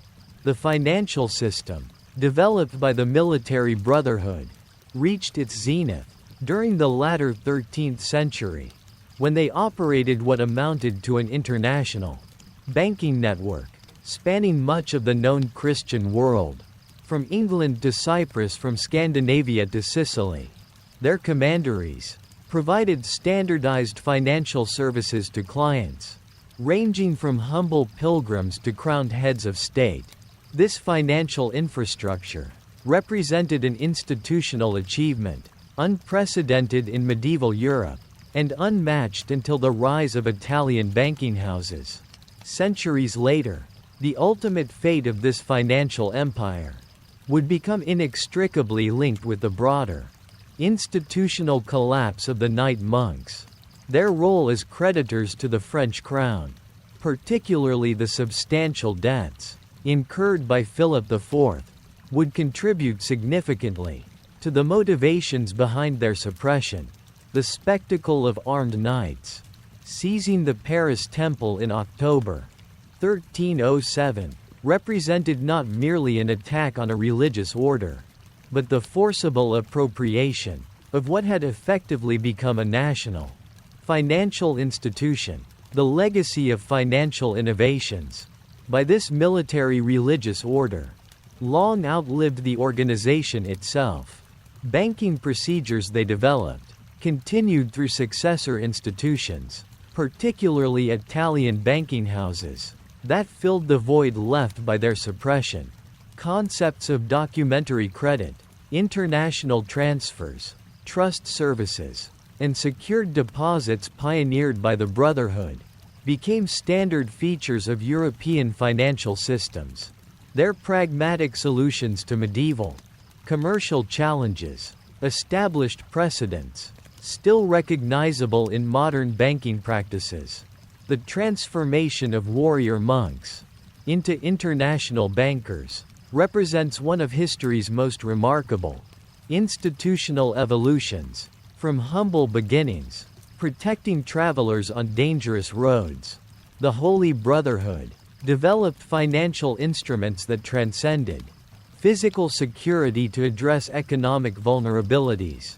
This expansion from physical to financial protection demonstrated the order's pragmatic adaptability and created an institutional legacy extending far beyond their military achievements. The Knights WHO had mastered the sword, proved equally adept at wielding financial instruments that would help reshape the medieval economy. The financial innovations described previously represented only one dimension of the warrior monks' broader economic impact. The Holy Brotherhood developed a comprehensive economic system, extending far beyond banking services to encompass agricultural management, industrial production, commercial transportation, and even early forms of economic statecraft. This integrated approach to resource management created a self-sustaining economic engine that powered their military and political activities across two continents. At the foundation of their economic empire stood vast agricultural estates, donated by supporters throughout Europe. Unlike traditional monastic orders that operated their lands directly with lay brothers providing labor, the military order typically employed a manorial tenant system. Local farmers worked the lands under standardized leases, specifying rents, service obligations, and production arrangements. This administrative approach minimized personnel requirements, while generating steady income through cash rents, crop shares, and service commutations. Their agricultural operations reflected sophisticated understanding of productive efficiency. Estates managed by the Knight monks pioneered crop rotation systems, maximizing soil fertility. Their water management infrastructure, irrigation channels in Mediterranean regions, drainage systems in Northern Europe, increased productive capacity of their lands. Careful forest management ensured sustainable timber supplies for construction and shipbuilding. These systematic approaches to resource stewardship yielded agricultural productivity exceeding typical medieval levels. Livestock management represented another area of expertise. For the Crusading Brotherhood, the order maintained extensive sheep flocks throughout their European territories, producing Wool that entered international commercial networks. Their horse breeding operations served both military needs and civilian markets, with destriers bred by the warrior bankers, commanding premium prices from European nobility. In Iberia, where the religious knights held extensive frontier territories, their cattle ranching operations developed techniques later used in colonial American ranching practices. Beyond primary production, the order established specialized industrial facilities, processing agricultural outputs into higher value products. Water-powered mills ground grain, pressed oil and fulled wool cloth. Wineries processed grapes from vineyards owned by the religious warriors into wines traded across Europe. Specialized workshops produced leather goods, ironwork and textiles. These value-adding activities multiplied the economic productivity of their agricultural base, while reducing dependence on external suppliers for essential materials. The scale of these economic operations required administrative innovations, uncommon in medieval society. The knightly order developed standardized accounting methods, applied consistently across their far-flung holdings. Regular inventories, documented assets and production output. Annual financial reports flowed from local commanderies to regional centers, and ultimately to headquarters, creating unprecedented visibility into operations across their international network. This administrative sophistication enabled informed resource allocation decisions, impossible in typical medieval economic units. Regional economic specialization within their network demonstrated particular foresight, recognizing varying comparative advantages. Administrators from the Holy Brotherhood encouraged production of goods best suited to local conditions. Wool from English estates, olive oil from Mediterranean properties, grain from Central European lands, and timber from mountain regions all entered their internal distribution system, linking complementary production zones. This proto-industrial approach to regional specialization anticipated economic principles not formally articulated until centuries later. Their economic reach extended into urban environments, as well as rural territories. Houses of the military religious order in major cities often controlled surrounding districts, encompassing workshops, commercial buildings, and residential properties generating rental income. In London, their new temple complex included extensive commercial properties along Fleet Street. The Paris Temple controlled substantial urban real estate beyond its famous headquarters. These urban holdings provided both income and strategic positioning within important commercial and political centers. Commercial transportation formed another significant component of their economic system. Beyond their naval operations described previously, the Knight brothers maintained extensive overland transportation capabilities, connecting their properties. Standardized way stations provided secure overnight facilities for their transport convoys. Their pack animals and wagons moved not only their own goods, but also commercial freight for paying customers, creating an early form of common carrier service. The security provided by armed escorts from the order made their transportation services particularly valuable for high-value cargo. The integration of these diverse economic activities, primary production processing, transportation and financial services, created remarkable operational efficiencies.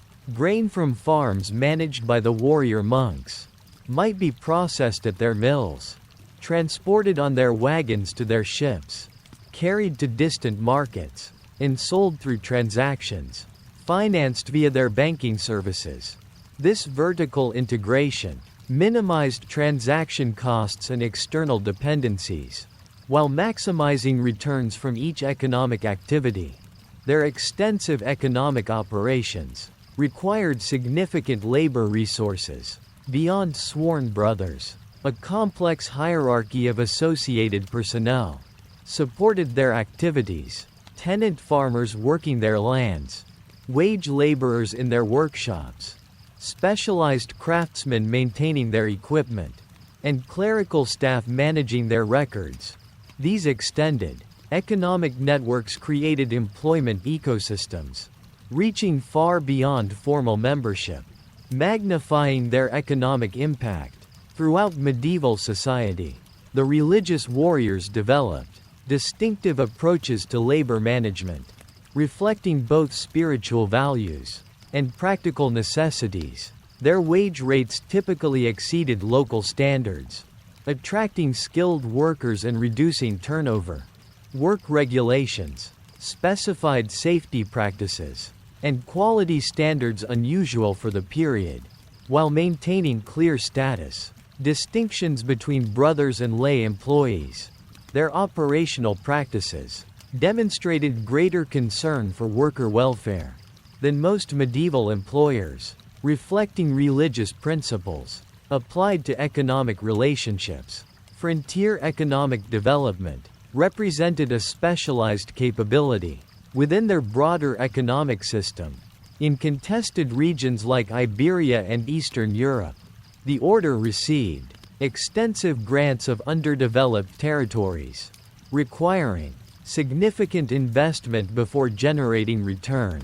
They specialized in transforming these frontier zones into productive regions through systematic infrastructure development, clearing forests, constructing mills, establishing settlements, and building defensive works that enabled agricultural colonization. This frontier economic expertise made them particularly valuable to rulers seeking to consolidate control over newly acquired territories. The economic relationship between their European properties and Eastern operations reflected sophisticated resource allocation strategies. European commanderies operated partly as economic support bases for frontline activities in the Holy Land. A standardized percentage of European revenues flowed eastward, providing consistent financial support, regardless of immediate political conditions affecting traditional Crusade funding. This reliable resource pipeline gave forces of the Holy Brotherhood significant operational advantages over other Crusade participants, dependent on sporadic funding from distant patrons. Their economic operations demonstrated remarkable resilience during periods of political upheaval, when military setbacks in the East disrupted normal economic activities. The knightly order could redirect resources through alternative channels within their network. This adaptability proved particularly valuable following the loss of Jerusalem, when their economic infrastructure continued functioning despite significant territorial adjustments. The distributed nature of their economic operations made them less vulnerable to localized disruptions than more centralized medieval institutions. The economic power generated through these integrated systems inevitably attracted political attention. Kings recognized the strategic value of an institution capable of rapidly mobilizing substantial resources across international boundaries. The French monarchy became particularly dependent on the economic capabilities of the warrior bankers, using their administrative systems to collect taxes, their facilities to store royal valuables, and their financial expertise to manage crown finances. This economic entanglement with secular governance created political vulnerabilities that would eventually contribute to their downfall. Documentary evidence reveals sophisticated understanding of monetary principles, unusual for their era. Financial administrators of the Brotherhood demonstrated clear comprehension of exchange rate mechanisms, depreciation effects, and capital preservation strategies. Their international operations familiarized them with diverse currency systems and their relative stabilities. This practical monetary knowledge informed their treasury management practices and client advice regarding value preservation during periods of currency manipulation by royal authorities. Archaeological investigations of sites used by the military order have uncovered physical evidence of their economic sophistication. Excavated storage facilities reveal standardized inventory management systems. Workshop remains show production line arrangements, maximizing efficiency. Agricultural installations demonstrate water management technologies, increasing land productivity. These material remains confirm contemporary documentary evidence regarding their systematic approach to economic organization. The economic impact of their activities extended well beyond their own institutional boundaries. Regional markets developed around commercial centers established by the crusading knights. Transportation routes improved to accommodate their trading activities. Banking practices, pioneered in their counting houses, spread to secular commercial operations. Their economic innovations thus exercised influence far exceeding their direct operations, catalyzing broader economic development. Throughout medieval Europe, their economic practices reflected pragmatic adaptation rather than theoretical innovation. Administrators of the religious warriors showed little interest in economic philosophy, but great concern for practical effectiveness. When existing methods proved inadequate for operational needs, they readily developed new approaches based on empirical observation rather than abstract principles. This practical orientation enabled rapid implementation of effective solutions without waiting for theological or theoretical justification. The economic dimensions of activities undertaken by the Knights Templar have received less attention from historians than their military exploits, yet arguably left more enduring legacies. Long after their distinctive white mantles disappeared from battlefields, the economic practices they pioneered continued influencing European commercial development. From banking procedures to estate management techniques, from transportation systems to workshop organization, their pragmatic solutions to medieval economic challenges established precedents that shaped subsequent institutional evolution. The Brotherhood's economic achievements demonstrated that their organizational genius extended well beyond battlefield discipline. The same systematic approach that made their military units so effective in combat enabled unprecedented economic coordination across vast geographical distances. Their practical integration of spiritual values with economic activities created a distinctive organizational culture capable of sustaining complex operations while maintaining essential religious character. This ability to operationalize abstract principles into functional systems across multiple domains represents perhaps their most remarkable institutional achievement. Behind the grand historical narrative of battles and banking lay the daily reality of individual knights in the Holy Order. Men who had committed their lives to an extraordinary blend of monastic discipline and military service. Their daily experiences differed markedly from both traditional monks and secular knights, combining elements of both vocations into a unique way of life that shaped every aspect of their existence. From dawn until nightfall, the most immediately visible distinction of these warrior monks was their appearance. Full members wore the famous white mantle, symbolizing purity, prominently marked with a red cross. After papal authorization of this emblem, early in their history, beneath this iconic garment, their clothing remained simple and functional. Woolen tunics, linen undergarments, and sturdy leather boots designed for practicality, rather than display, unlike the colorful finery of secular knights. With personalized heraldry, Brothers of the Order presented a uniform appearance, emphasizing collective identity over individual distinction. This uniformity extended to physical appearance as well. The rule precisely specified grooming standards.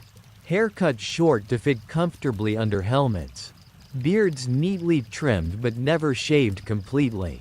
In the style of secular fashion, these regulations served both practical military purposes and spiritual significance, visually separating brothers from worldly knights, concerned with fashionable appearances. From a distance, an approaching group of the military religious brotherhood presented an instantly recognizable and somewhat intimidating uniformity of appearance. Daily life followed a rigorous schedule, combining religious observances with military duties. The brothers rose before dawn at the sound of a bell, calling them to matins, the first prayer office of the day. After these early prayers, they would attend Mass, before breaking their night's fast, with a simple morning meal. The remainder of morning hours, typically focused on military training and equipment maintenance, with knights practicing formation riding, weapons handling and battlefield communications. Midday brought the brothers back to their chapel for sext prayers, followed by the main meal of the day, eaten in the communal refectory. Dining in the order followed monastic traditions, modified for their martial requirements. Brothers ate in silence while listening to scriptural readings, seated according to rank along trestle tables. Unlike traditional monasteries, with primarily vegetarian diets, the rule permitted meat 3 days weekly. In recognition of the physical demands of military service, portions remained moderate, but adequate for maintaining physical strength. Afternoon activities varied based on location and specific assignments. Brothers stationed at frontier outposts might conduct reconnaissance patrols or escort travelers through dangerous territories. Those at major commanderies might oversee agricultural operations, train new recruits, or maintain defensive structures. Administrative duties occupied others managing finances, corresponding with distant preceptories, or inventorying supplies. The integrated nature of operations within the Holy Brotherhood meant that knights regularly rotated through diverse responsibilities. Throughout their service, as evening approached, brothers gathered again for Vespers prayers. Before a light supper, after Compline, the final prayer office, the rule imposed strict silence until morning. Knights retired to dormitory accommodations, reflecting their monastic vows. Simple rope beds with straw mattresses, arranged in communal sleeping halls, rather than private chambers. Personal possessions remained minimal, typically limited to clothing, devotional items, and military equipment issued by the order, rather than personally owned. This daily rhythm varied somewhat between locations. Brothers serving in the East faced different challenges than those stationed at European commanderies. Frontier outposts maintained heightened vigilance, with knights sleeping fully clothed and ready for immediate response to alarms.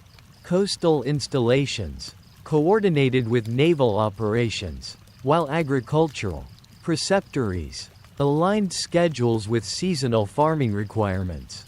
Despite these variations, the fundamental pattern of alternating prayer and service remained consistent throughout the territories held by the knightly order.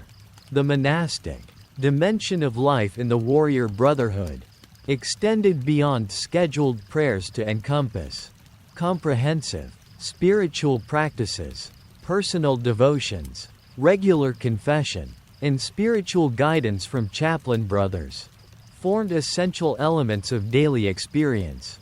The rule encouraged silent contemplation during routine activities, transforming mundane tasks into opportunities for spiritual reflection. Even military training incorporated religious dimensions, with weapons practice preceded by prayers, dedicating these martial skills to righteous defense.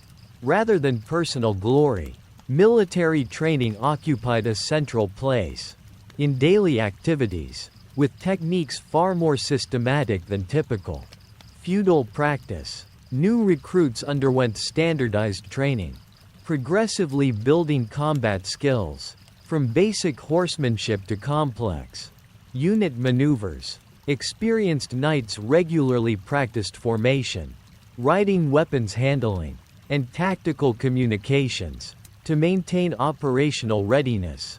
Unlike secular knights, WHO might train sporadically between hunting expeditions and court appearances. Brothers of the military order engaged in daily martial practice as an integral part of their vocation. Equipment maintenance formed another regular component of daily responsibilities. The rules specified meticulous care for horses, weapons and armor, not as personal property but as sacred trust, enabling their protective mission. Brothers spent significant time inspecting gear for damage, cleaning metal components to prevent corrosion, and ensuring mounts received proper care. This systematic approach to equipment maintenance contributed significantly to battlefield effectiveness for the Holy Knights, with warriors entering combat using gear maintained to highest standards. Communal life within establishments of the religious order reflected careful balance between military hierarchy and monastic equality, while clear rank distinctions organized operational activities. The rule established practices emphasizing spiritual brotherhood, regardless of status. All members ate the same foods, wore similar clothing, differentiated primarily by rank indicators, and participated in identical prayer obligations. This balance created a distinctive community, combining disciplined chain of command for military effectiveness with spiritual equality before God. Communication within this community followed carefully structured patterns. During meals and after evening prayers, strict silence prevailed in accordance with monastic tradition. Working hours permitted necessary operational communication, but discouraged idle conversation. Chapter meetings provided formalized opportunities for addressing community concerns, with brothers speaking in turn, according to rank and seniority. This controlled communication environment reduced conflicts, while ensuring necessary coordination for complex operations. Interactions with the world beyond establishments of the military brotherhood followed similarly careful regulation. The rule restricted casual contacts with outsiders, particularly women. WHO were barred entirely from houses of the order. When external duties required interaction with secular society, brothers typically traveled in pairs to ensure mutual accountability. These restrictions aimed at maintaining both moral discipline and operational security in an environment where the organization's growing wealth attracted constant attention. Entertainment and leisure, as understood in secular society, had little place in the life of these warrior monks. The rule explicitly prohibited hunting for sport, attendance at tournaments as spectators, and participation in secular celebrations. Physical recreation took practical forms, like swimming for exercising horses, or targeted games developing combat-relevant skills. Leisure reading was limited to religious texts and operational materials, rather than popular chivalric literature enjoyed by secular knights. These restrictions reinforced separation from worldly values, while maintaining focus on their spiritual, military mission. Discipline within this structured community relied on graduated consequences for infractions. Minor violations, like speaking during designated silence or negligent equipment maintenance, typically resulted in additional prayers or temporarily reduced food rations. More serious offenses such as insubordination or leaving an installation without permission might bring corporal punishment or periods of isolation. The most severe violations, particularly those threatening the order's reputation or mission, could result in expulsion, effectively ending a knight's career and identity. Personal accounts from brothers of the religious knighthood provide glimpses into the lived experience behind these formal structures. A letter from Brother Farron to his family describes the transition from secular knighthood. My days, which once passed in idle hunts and vain displays, now find purpose in prayer and protection of those unable to defend themselves. Though my bed is harder and my meals plainer, my soul finds rest unknown in my former life. Such testimonies suggest that for many brothers, the order's discipline provided meaningful structure, rather than merely oppressive restriction. Daily experiences varied considerably, based on assignment, within the extensive operations of the crusading brotherhood.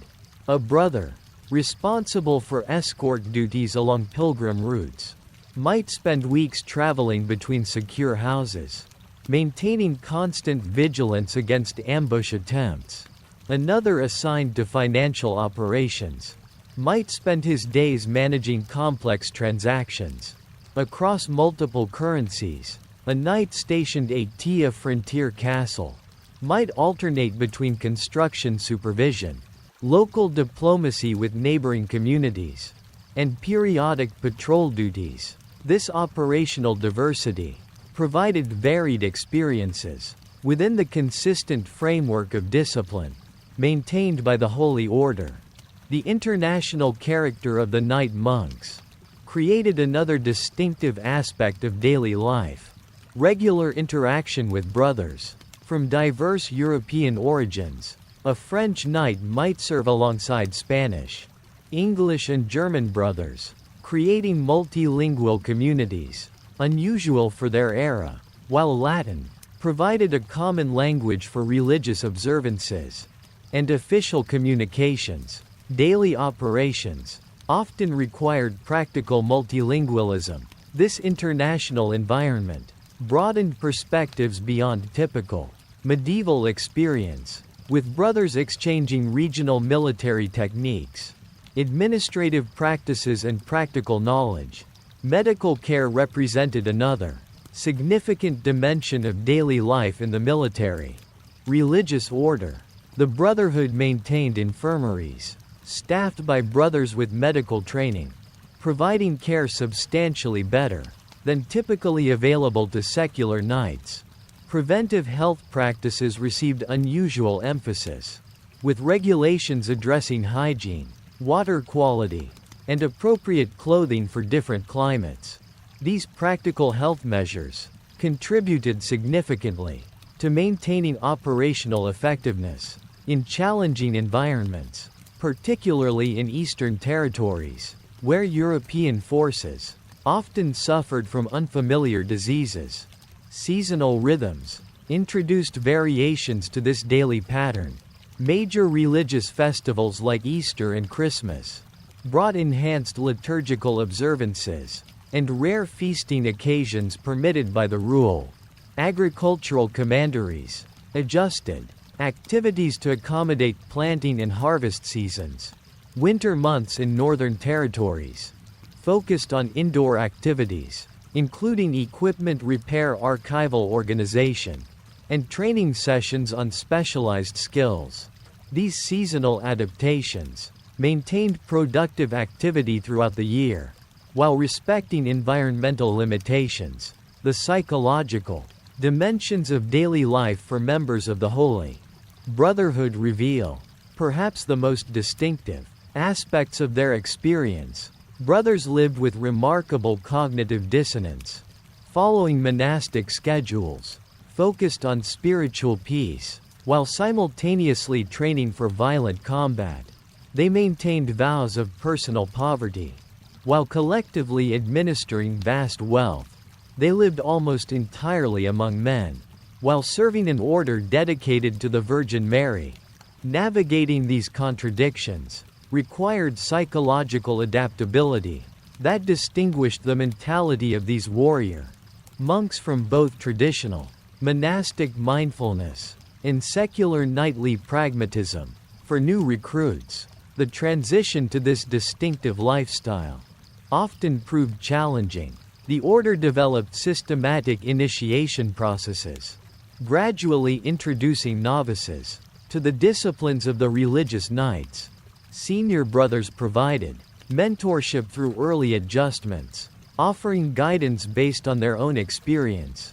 Integrating seemingly contradictory demands, historical records indicate some recruits abandoned the process, finding the order's disciplines too demanding, while others discovered in these same structures a profound sense of purpose, previously lacking in secular knighthood. Throughout their history, the lived experience of individual knights in the warrior brotherhood remained remarkably consistent, despite the order's institutional evolution. Whether serving during the humble early years or the height of the order's power, brothers followed essentially the same daily patterns established in their original rule. This consistency created intergenerational solidarity, unusual in medieval institutions, with knights separated by decades, experiencing fundamental kinship through shared daily practices. Even as the organization expanded into banking and territorial administration, the core experience of balancing prayer with protection remained the defining feature of daily life. In the Sacred Brotherhood, this distinctive blend of monastic discipline and military service created a unique vocational identity, separate from either parent tradition. Neither quite monks nor conventional knights. Brothers of the order occupied a third category, transcending traditional medieval social classifications. Their daily practices reflected this hybrid identity, combining contemplative silence with battlefield communication, ascetic simplicity with military effectiveness, personal humility with collective power. This daily reality, more than grand historical developments, defined what it truly meant to be a member of this extraordinary military religious order. The military contributions of the Templar order extended far beyond routine escort duties and castle defense. Throughout their history, these warrior monks participated in virtually every major campaign to defend or expand Christian territories in the East. Their disciplined fighting methods, superior equipment and unwavering courage made them invaluable assets in Crusader armies, otherwise characterized by inconsistent quality and divided leadership. From triumphant victories to catastrophic defeats, the Fighting Brothers featured prominently in the most significant engagements of the Crusader era. Their battlefield reputation developed rapidly, following their early focus on road security. By the 1130s, just a decade after official recognition, with the ignition, contingents from the Holy Order began appearing in major field operations alongside royal forces. The Siege of Ascalon in 1153 marked their first prominent role in a large-scale engagement. This strategic, coastal city had remained a Muslim enclave, from which Egyptian forces launched raids into Christian territories. Under Grand Master Bernard de Tremouille, Knights of the Religious Brotherhood spearheaded several assaults against the formidable defenses. Contemporary accounts describe a critical moment, when a section of wall collapsed during bombardment, creating a potential breakthrough. Forces of the Knightly Order rushed forward to secure the breach, with the Grand Master reportedly among the first through the opening. What followed became a matter of historical controversy. Some chronicles claim Bernard and his knights advanced unsupported, due to selfish desire for plunder, while accounts from the military order maintain they sought to establish a defensive position, allowing the main army to follow. Regardless of motivation, the small force found itself isolated within the city and overwhelmed by defenders. The Grand Master and approximately 40 knights died in the fighting. Their bodies recovered only when the city finally fell. Days later, despite this setback, the Brotherhood's military contributions continued expanding through subsequent decades. Their disciplined forces proved particularly valuable, countering the growing power of Nur ad-Din, the Muslim ruler who unified previously divided territories across Syria and northern Mesopotamia. Castles of the warrior monks formed critical defensive positions, limiting his westward expansion, while their mobile forces participated in numerous skirmishes and raids along contested frontier zones. The Battle of Montgizard in 1177 witnessed perhaps the most celebrated military achievement of the religious knights, when Saladin invaded Christian territory. With an army estimated at 26,000 men, King Baldwin IV, the teenage leper king of Jerusalem, could muster only a few hundred knights and several thousand infantry. This dramatically outnumbered force included approximately 80 knights of the order, led by Odo de San Amband, then serving as Grand Master. Contemporary accounts describe Baldwin's decision to attempt a surprise attack, rather than await reinforcements, with forces from the Holy Brotherhood forming the heavy cavalry spearhead. What followed stunned contemporaries on both sides.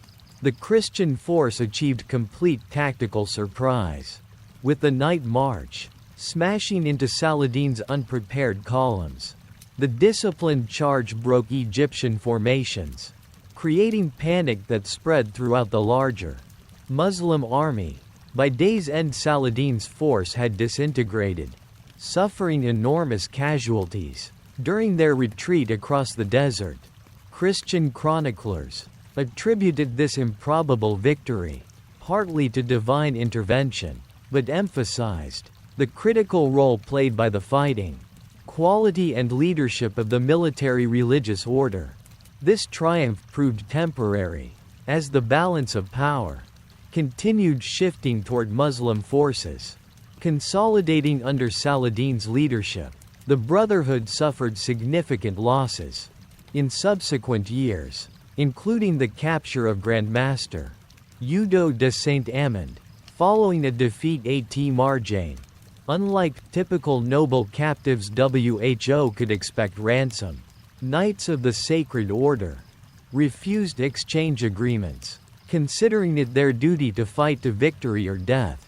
This policy reflected both religious commitment and practical concerns about creating incentives for capturing rather than killing brothers in combat. The most catastrophic defeat for Christian forces, including substantial contingents from the warrior brotherhood, came at the Horns of Harten in July 1887. This watershed battle resulted from strategic miscalculations by Guy of Lusignan. WHO had recently claimed the throne of Jerusalem. Against advice from the crusading knights, Guy marched his army across waterless terrain during extreme summer heat, allowing Saladin to choose favorable battleground. Sources suggest the Fighting Brothers counseled against this high-risk strategy, but ultimately followed the king's commands. Despite their reservations, as the Crusader army suffered from heat and thirst.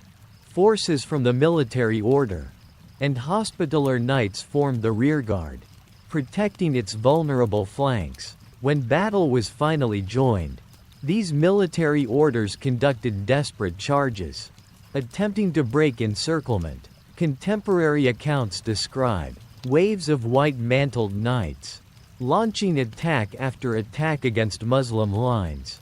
Even as the main Crusader army disintegrated around them, by battle's end, nearly the entire contingent of holy warriors present had been killed or captured. The aftermath proved even more devastating. Unlike secular knights offered ransom opportunities, captured members of the religious brotherhood faced immediate execution. Saladin personally supervised the beheading of approximately 200 knights from both military orders, considering them the most dangerous opponents in the Crusader ranks. This targeted elimination of experienced brothers represented a devastating blow to Christian military capabilities in the region. Within months, Jerusalem itself fell to Saladin's forces, effectively ending the First Crusader kingdom. This catastrophe paradoxically enhanced the order's importance in remaining Christian territories, with secular forces devastated and many nobles captured. The military orders, with their independent financing and international recruitment networks, became the primary defensive bulwark for surviving coastal cities. The castles of the warrior monks formed critical strongpoints as Saladin's forces swept through formerly Christian territories. Their naval capabilities proved essential, maintaining supply lines to isolated outposts that would otherwise have been impossible to defend. The Third Crusade, launched in response to Jerusalem's fall, brought new opportunities for military contributions from the knightly brotherhood. When Richard the Lionheart's forces advanced down the Palestinian coast, contingents of the Holy Order served as both battlefield units and cultural interpreters for European commanders unfamiliar with local conditions. The Brotherhood provided specialized reconnaissance capabilities, guides familiar with difficult terrain, and advisors regarding Muslim fighting methods. Richard frequently positioned units from the religious warriors at critical points in his battle formations, recognizing their superior discipline and familiarity with regional warfare. During this campaign, the Fighting Brothers demonstrated their value beyond direct combat operations. Their financial network facilitated payments, sustaining Richard's army after his treasury was depleted. Their linguistic capabilities enabled negotiation with Muslim forces when necessary. Their castles provided secure bases from which campaign operations could be launched. This multidimensional support proved essential to Crusader successes, limited though these ultimately proved in restoring Christian territories. The relationship between forces of the military religious order and other Crusader contingents often reflected complex tensions. Their battlefield discipline contrasted markedly with the individualistic approach of many secular knights, seeking personal glory. Their strategic caution, born from permanent presence in the region, sometimes conflicted with the aggressive approach of European nobles eager for rapid victories before returning home. These tensions occasionally erupted into open conflict, as when Grand Master Gerard de Riedfort clashed with other Crusader leaders over tactical decisions. Gerard de Riedfort himself exemplified both the strengths and weaknesses of leadership within the Holy Brotherhood. During this critical period, his personal courage was legendary. Contemporary accounts describe him repeatedly charging into seemingly hopeless situations, emerging unscathed while those around him perished. Yet his strategic judgment proved questionable.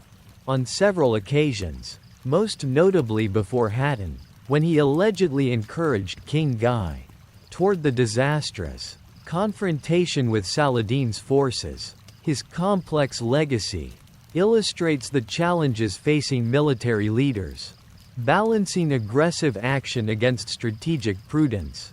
The Fourth Crusade never reached the Holy Land, diverting instead to Constantinople, with consequences disastrous for Byzantine-Western relations. Involvement of the Knights Templars remained minimal in this controversial campaign, with most brothers continuing to focus on defending remaining Outremer territories. This decision reflected their pragmatic commitment to their core mission rather than political entanglements. While European attention diverted elsewhere, the Fighting Brothers maintained their vigilant stance along increasingly threatened frontiers. Subsequent crusading efforts brought diminishing returns.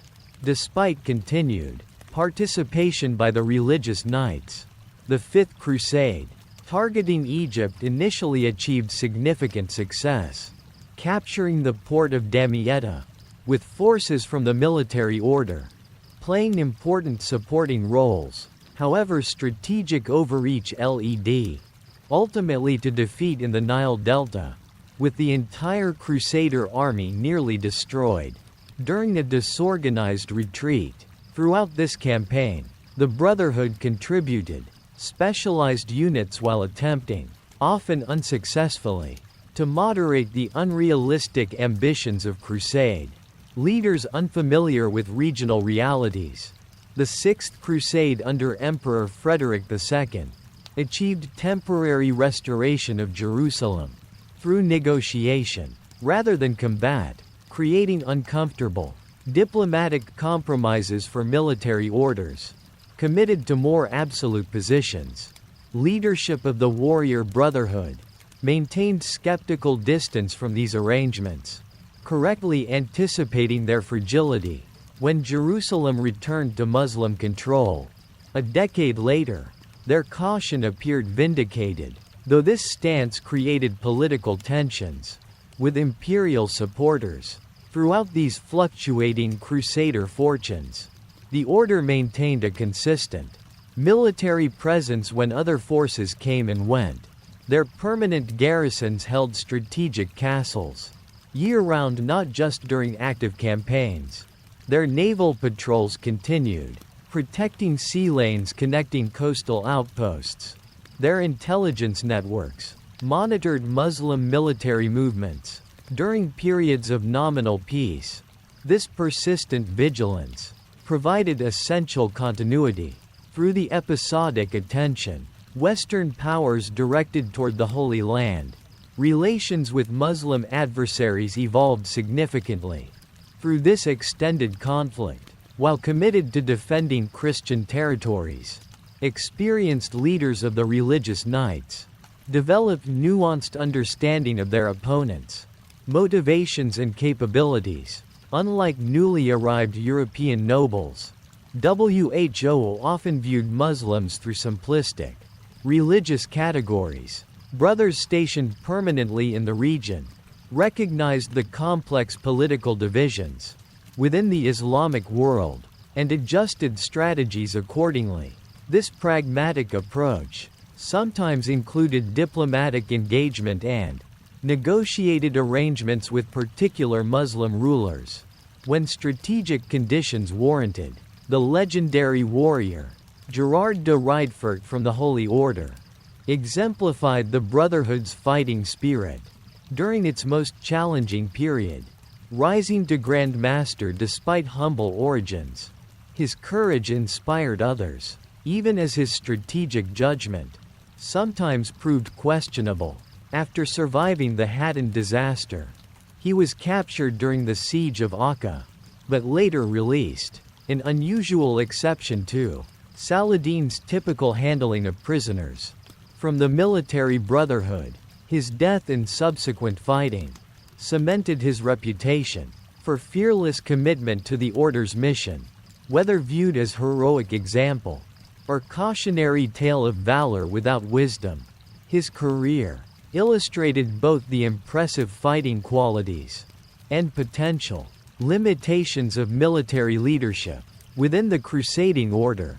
As the 13th century progressed, changing military technologies and tactics required adaptation from an order initially designed around heavy cavalry operations.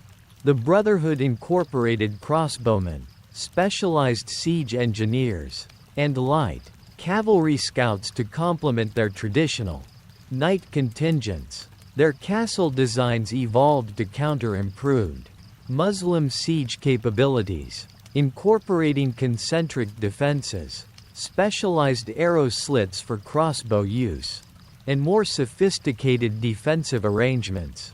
This willingness to adapt, rather than merely preserve traditional methods, distinguished military effectiveness of the warrior. Monks from more conservative approaches.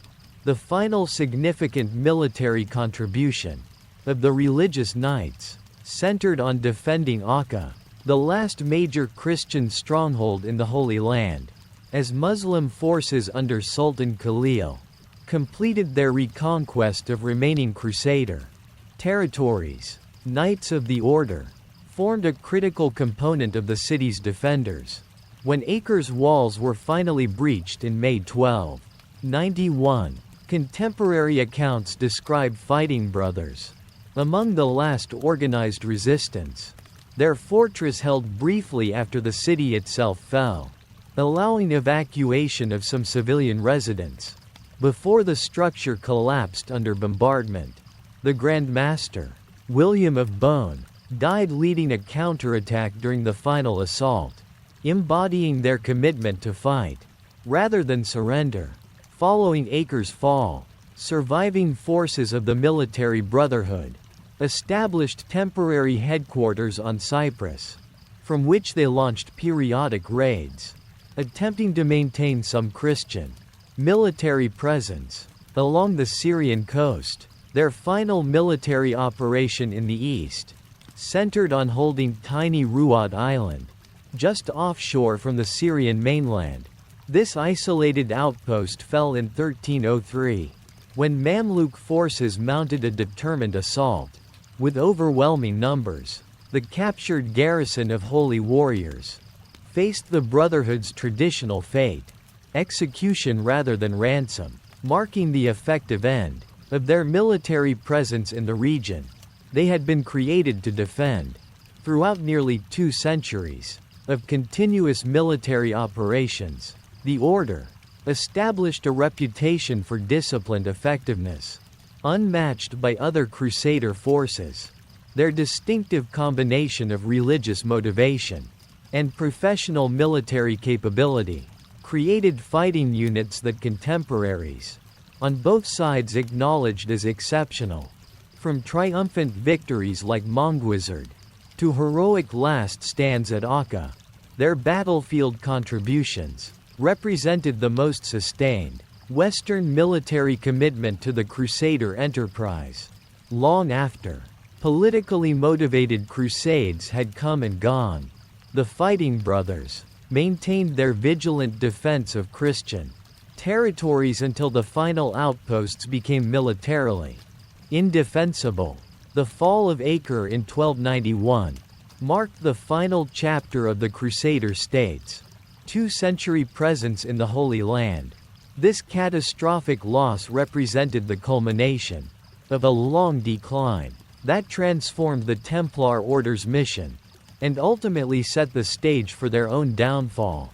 Understanding this decline reveals how changing European priorities, Muslim resurgence and internal Christian divisions gradually eroded what once seemed an enduring Western presence in the East. The seeds of this decline had been planted decades earlier, even during periods of apparent Crusader success.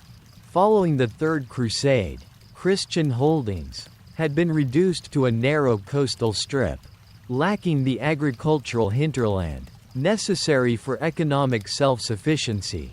This territorial configuration created permanent vulnerability, with major settlements exposed to attack from multiple directions.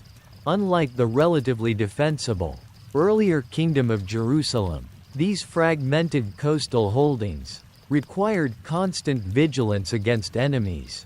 Controlling the surrounding countryside, European enthusiasm for the crusading enterprise waned noticeably during the 13th century.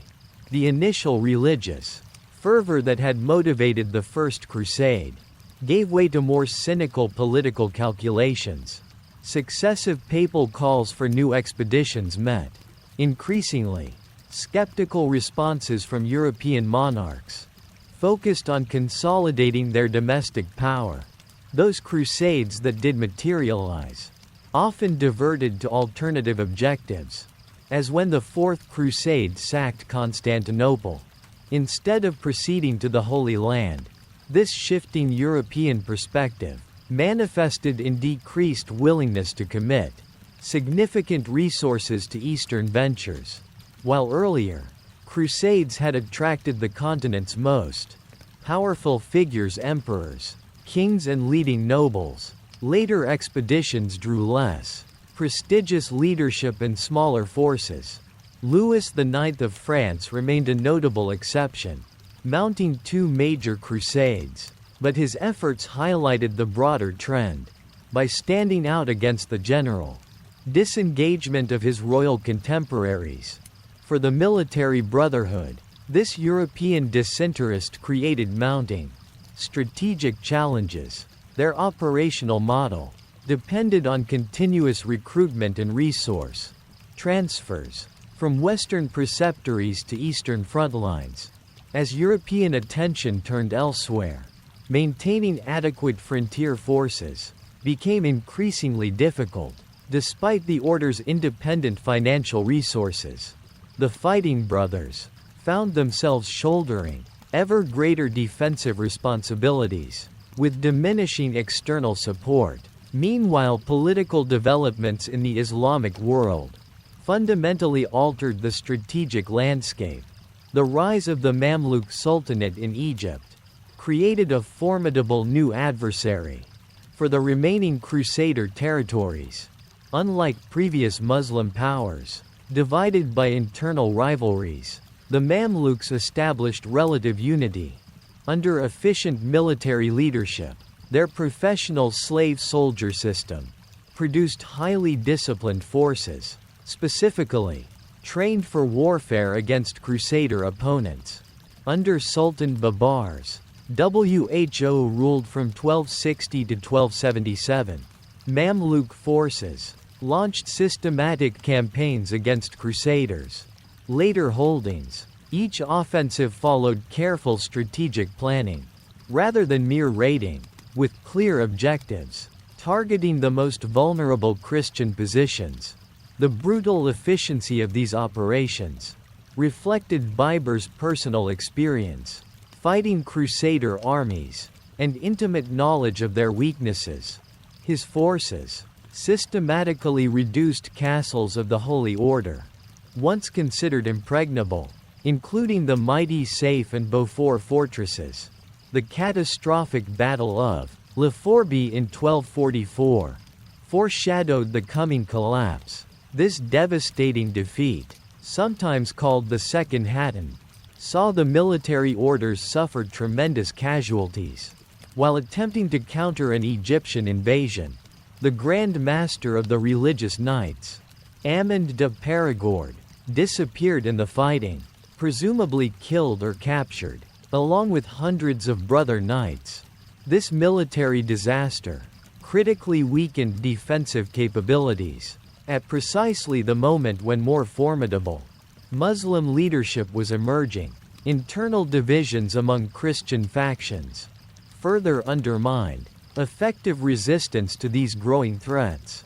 Commercial rivalries between Italian maritime republics, Genoa, Venice and Pisa, repeatedly erupted into open warfare within Crusader ports. The resulting War of St. Sabas in Acre, during the 1250s, pitted Christian against Christian in street fighting. so intense that Muslim observers reportedly expressed amazement at such self-destructive behavior. These conflicts diverted resources from external defense, while damaging infrastructure and undermining unified command. The military orders themselves contributed to this disunity through their own intense rivalry. Forces of the warrior monks and hospitaller knights, though theoretically dedicated to the same cause, frequently pursued divergent strategies and competed for limited resources. At critical moments, this competition prevented effective coordination between the two organizations, best positioned to offer meaningful resistance to Muslim advances. Contemporary chroniclers recorded multiple instances where joint operations failed due to disagreements between order commanders, unwilling to subordinate their forces to rival leadership.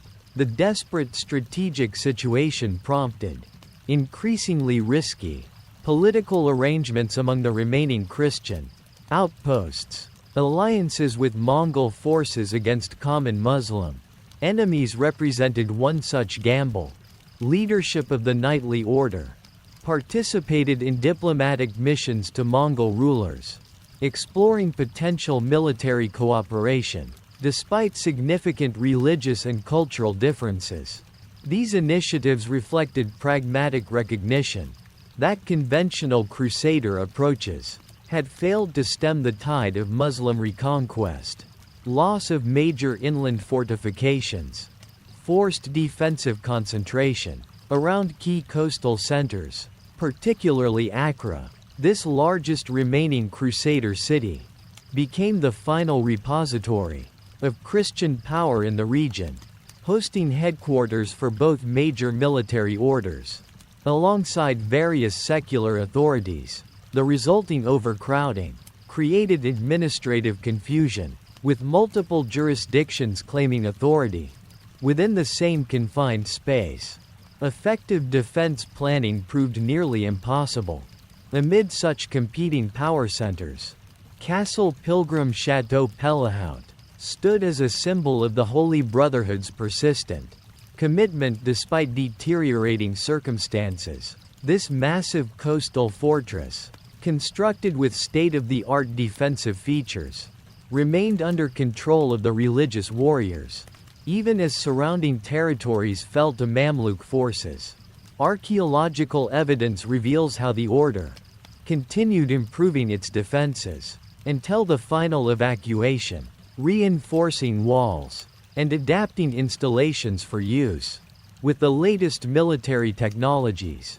This determined resistance illustrated their refusal to abandon their mission, despite increasingly hopeless strategic realities. The fall of Tripoli in 1289 marked the beginning of the final collapse. This major port city had served as a crucial supply hub for remaining Crusader territories, and hosted significant facilities of the military religious order. Its capture by Mamluk forces under Sultan Qutuz left Akka isolated as the last major Christian stronghold on the mainland. Despite this clear warning of imminent danger, political divisions within Akka prevented effective preparation for the coming siege. Sultan al-Ashraf Khalil, succeeding his father Kalawan, assembled an enormous force, specifically for Acre's reduction. Contemporary accounts describe an army numbering over 100,000 men, supported by the latest siege technologies, including massive trebuchets, capable of hurling stones weighing hundreds of pounds. Against this overwhelming force, Acre's defenders could muster only a few hundred knights from the warrior Brotherhood and Hospitaller Order, along with several thousand infantry of varying quality. The siege began in early April 1291, with systematic bombardment of the city's formidable defenses.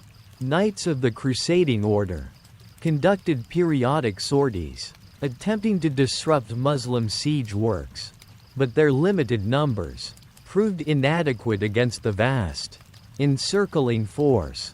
By early May, multiple sections of the outer walls had been breached, forcing the defenders into desperate street fighting. As enemy forces poured into the city, William of Beaune, the Grand Master of the Holy Knights, died, leading a counterattack against one of these breaches, epitomizing the Order's commitment to fight, rather than surrender. As the city's defense collapsed, remaining forces of the military brotherhood withdrew to their fortress headquarters, which briefly held out after the city itself had fallen. This final strongpoint provided cover for civilian evacuation, before ultimately being undermined and collapsing, reportedly killing hundreds of Mamluk attackers. In its ruins, surviving brothers of the religious order escaped by sea to Cyprus, establishing temporary headquarters on this island kingdom. From this offshore base, they conducted periodic raids against the mainland coast, attempting to maintain some Christian military presence in the region. The tiny island garrison they established at Ruad, just off the Syrian coast, represented their final foothold in the vicinity of the Holy Land. When this last outpost fell to a determined Mamluk assault in 1303, with the entire garrison of warrior monks executed after capture, their original mission effectively ended. The psychological impact of these defeats on the knightly brotherhood cannot be overstated. For nearly 2 centuries, defending the Holy Land had constituted their primary purpose and defining identity. The complete loss of Christian territories in the region raised existential questions about their continued role. Unlike the Hospitallers, WHO smoothly transferred their focus to Rhodes and developed a new maritime mission. The Knights struggled to redefine themselves. After the catastrophic losses in the East, European reaction to these defeats reflected complex and contradictory attitudes toward the military orders. While officially lamenting the loss of the Holy Land, Western powers showed little practical interest in mounting effective recovery expeditions. Some critics implicitly blamed the Holy Warriors and Hospitallers for failing to prevent the collapse. Despite their specialized defensive mission, this criticism conveniently overlooked the limited resources provided to these orders relative to the overwhelming forces arrayed against them. The geographic focus of the Sacred Brotherhood shifted dramatically westward. Following these eastern losses, previously European commanderies had functioned primarily as support bases, channeling resources to frontline operations. In Outremer, now with those front lines eliminated, the vast network of the religious knights throughout Europe represented an organization without its central purpose. Their extensive properties, banking operations, and administrative systems remained intact, but the military mission that had justified these resources no longer existed in its original form. Various proposals emerged for new crusading initiatives that might restore Christian presence in the Holy Land. The most developed of these plans came from Jacques de Molay. WHO became Grand Master of the Warrior Order. In the aftermath of the Eastern collapse, his detailed memorandum to European rulers outlined potential strategies for a new expedition, emphasizing the need for adequate preparation, unified command and strategic coordination, absent from previous failed attempts. These proposals received polite acknowledgement, but little concrete support from increasingly inward-focused European monarchies. The military brotherhood faced the additional challenge of competing vision from the Hospitaller Order, which advocated merging the military orders into a single organization under unified leadership. This proposal gained support from various European rulers and some church officials, WHO saw advantages in consolidating these powerful institutions. Leadership of the crusading knights, particularly Jacques de Molay, strongly opposed such merger plans, insisting on maintaining their order's independent identity and distinctive traditions. Throughout this period of strategic reorientation, the religious warriors continued functioning as a major financial and administrative organization, with activities throughout Western Europe. Their banking operations served royal houses.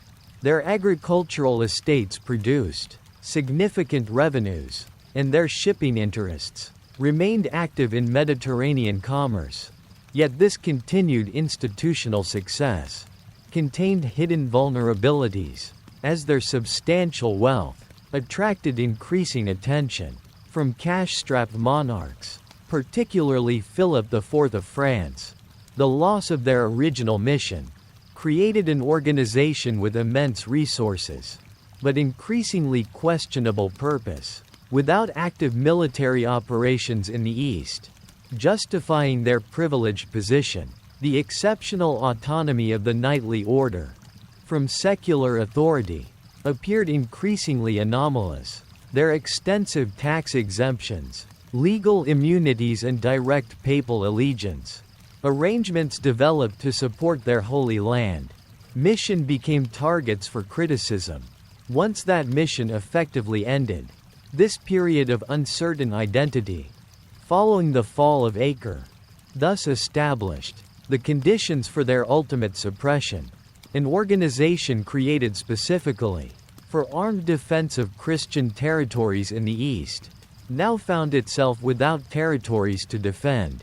Their accumulated wealth, political influence and institutional autonomy remained intact, even as their founding purpose disappeared.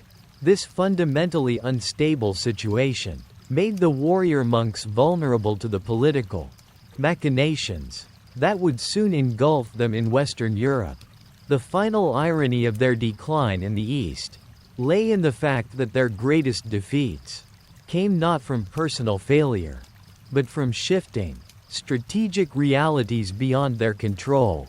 The Holy Brotherhood had maintained their defensive responsibilities with remarkable consistency throughout changing Crusader fortunes. Individual knights of the order had demonstrated exceptional courage in final defenses of doomed positions. Their organizational discipline had persisted, even as secular crusading enthusiasm waned. Yet all this proved insufficient against the overwhelming political and military forces, gradually eliminating the Christian presence they had been created to defend. As the 14th century began, the military-religious order stood at a historical crossroads, an organization with an illustrious past, but uncertain future. Their original mission lay in ruins. Along with the fallen walls of Acre, their accumulated resources remained formidable, but increasingly disconnected from clear purpose. Their traditional political protectors showed diminishing interest in their proposed new crusading initiatives. These circumstances created the perfect vulnerability for the forces of secular authority, particularly the French crown, seeking to appropriate their wealth and eliminate their independent power. The Brotherhood, that had survived 2 centuries of frontier warfare, now faced entirely different threats, emanating from the very European societies they had long served. Dawn broke over Paris on Friday, October 13, 1307, as the city stirred to life. An extraordinary operation unfolded with clockwork precision. Royal officials bearing sealed orders moved systematically through the streets, accompanied by armed guards prepared for resistance. Their target, every knight of the Holy Order and facility within French territory. By nightfall, the most powerful military religious order in Christendom had been decapitated in a single, devastating stroke. This shocking action represented the culmination of elaborate planning by King Philip IV of France, a monarch whose financial relationship with the warrior monks had evolved from dependence to resentment, and finally to predatory calculation. The arrests marked the beginning of a process that would transform the history of the Sacred Brotherhood, from operational reality to contested memory, from living institution to historical enigma. Understanding this tragic final chapter requires examining the complex motivations, accusations and power dynamics that produced one of history's most notorious legal prosecutions. The immediate background to this catastrophe centered on Philip IV's financial difficulties, known to contemporaries as Philip the Fair for his striking appearance. His fiscal policies had proven anything but equitable. Expensive wars with England and Flanders had depleted royal coffers, his previous financial expedients debasing currency, confiscating Jewish property, taxing clergy against papal objections, had generated substantial resistance, while providing only temporary relief. The enormous wealth controlled by the religious order presented an irresistible target for a ruler, perpetually seeking new revenue sources. The king's relationship with the Brotherhood had once been close. Like his predecessors, Philip had utilized the financial expertise of the Knights Templars, storing royal treasures in their Paris vault, and appointing their officials to treasury positions. During a Parisian riot in 1306, the king had taken refuge in the Temple fortress, protected by the same organization he would later destroy. This earlier trust made the subsequent betrayal all the more remarkable. Beyond financial motivation lay broader political calculations. The exceptional autonomy of the military brotherhood from secular authority represented a challenge to Philip's vision of centralized royal power. Their direct accountability to the Pope contradicted his efforts to establish monarchical control over all institutions within French territory. Their international structure created divided loyalties, potentially undermining national cohesion. Their extensive privileges established precedents limiting royal authority that Philip systematically sought to eliminate. The king found a perfect collaborator in Guillaume de Nogaret, his chief minister and legal strategist. Nogaret, a skilled jurist trained in Roman law, had previously orchestrated the audacious attack on Pope Boniface VIII at Anagni in 1303. This violent confrontation, intended to facilitate the Pope's forced abdication, demonstrated Nogaret's willingness to employ extreme measures against even the highest spiritual authorities. When royal interests demanded, he applied this same ruthless approach to developing the legal framework for the suppression of the holy warriors. Nogaret's strategy centered on heresy accusations. The most serious charge is possible in medieval jurisprudence. By categorizing the planned action as a matter of religious purification rather than political convenience, Philip's government sought to neutralize potential papal objections, while justifying the seizure of assets belonging to the religious knights. The specific allegations combined traditional heresy claims with shocking elements, designed to preclude public sympathy for the accused. These charges, detailed in arrest orders distributed to royal officials throughout France, painted a picture of an organization fundamentally corrupted from its original purpose. Members of the knightly order allegedly denied Christ during secret initiation ceremonies, spat upon the cross, engaged in inappropriate kissing rituals, worshipped idols and permitted homosexual practices. Among members supporting these sensational claims were more procedural accusations regarding unauthorized absolution and financial corruption. Technical violations that lacked public shock value, but provided additional legal foundations for prosecution. The most infamous accusation involved alleged worship of a mysterious head or idol, called Baphomet, a term whose origins remain contested among scholars. Some suggest linguistic corruption of Muhammad, implying Islamic influence, while others propose connection to Gnostic traditions, or pagan fertility symbols. The mysterious nature of this charge enhanced its effectiveness, allowing accusers to present the crusading brotherhood as secretly devoted to incomprehensible and presumably diabolical practices, hidden behind a facade of Christian piety. The timing of the arrests demonstrated remarkable coordination. Royal officials throughout France opened sealed orders simultaneously on the appointed morning, ensuring the military order had no opportunity to hide assets or organize resistance. Grandmaster Jacques de Molay, WHO, had been in France for consultations regarding a new crusade proposal, found himself seized, alongside other senior officials at the Paris Temple. Within hours, warriors of the religious brotherhood throughout the kingdom were imprisoned, their properties secured by royal agents, and their records confiscated for examination. This swift action presented Pope Clement V with a fait accompli. The French-born pontiff, whose election had benefited from Philip's influence, received news of the arrests after they had already occurred. This tactical approach prevented papal intervention that might have protected an order directly answerable to Rome, rather than secular authority. The king's representatives justified their haste by claiming defense of the faith required immediate action, presenting the pope with evidence supposedly confirming heresy within the ranks of the warrior monks.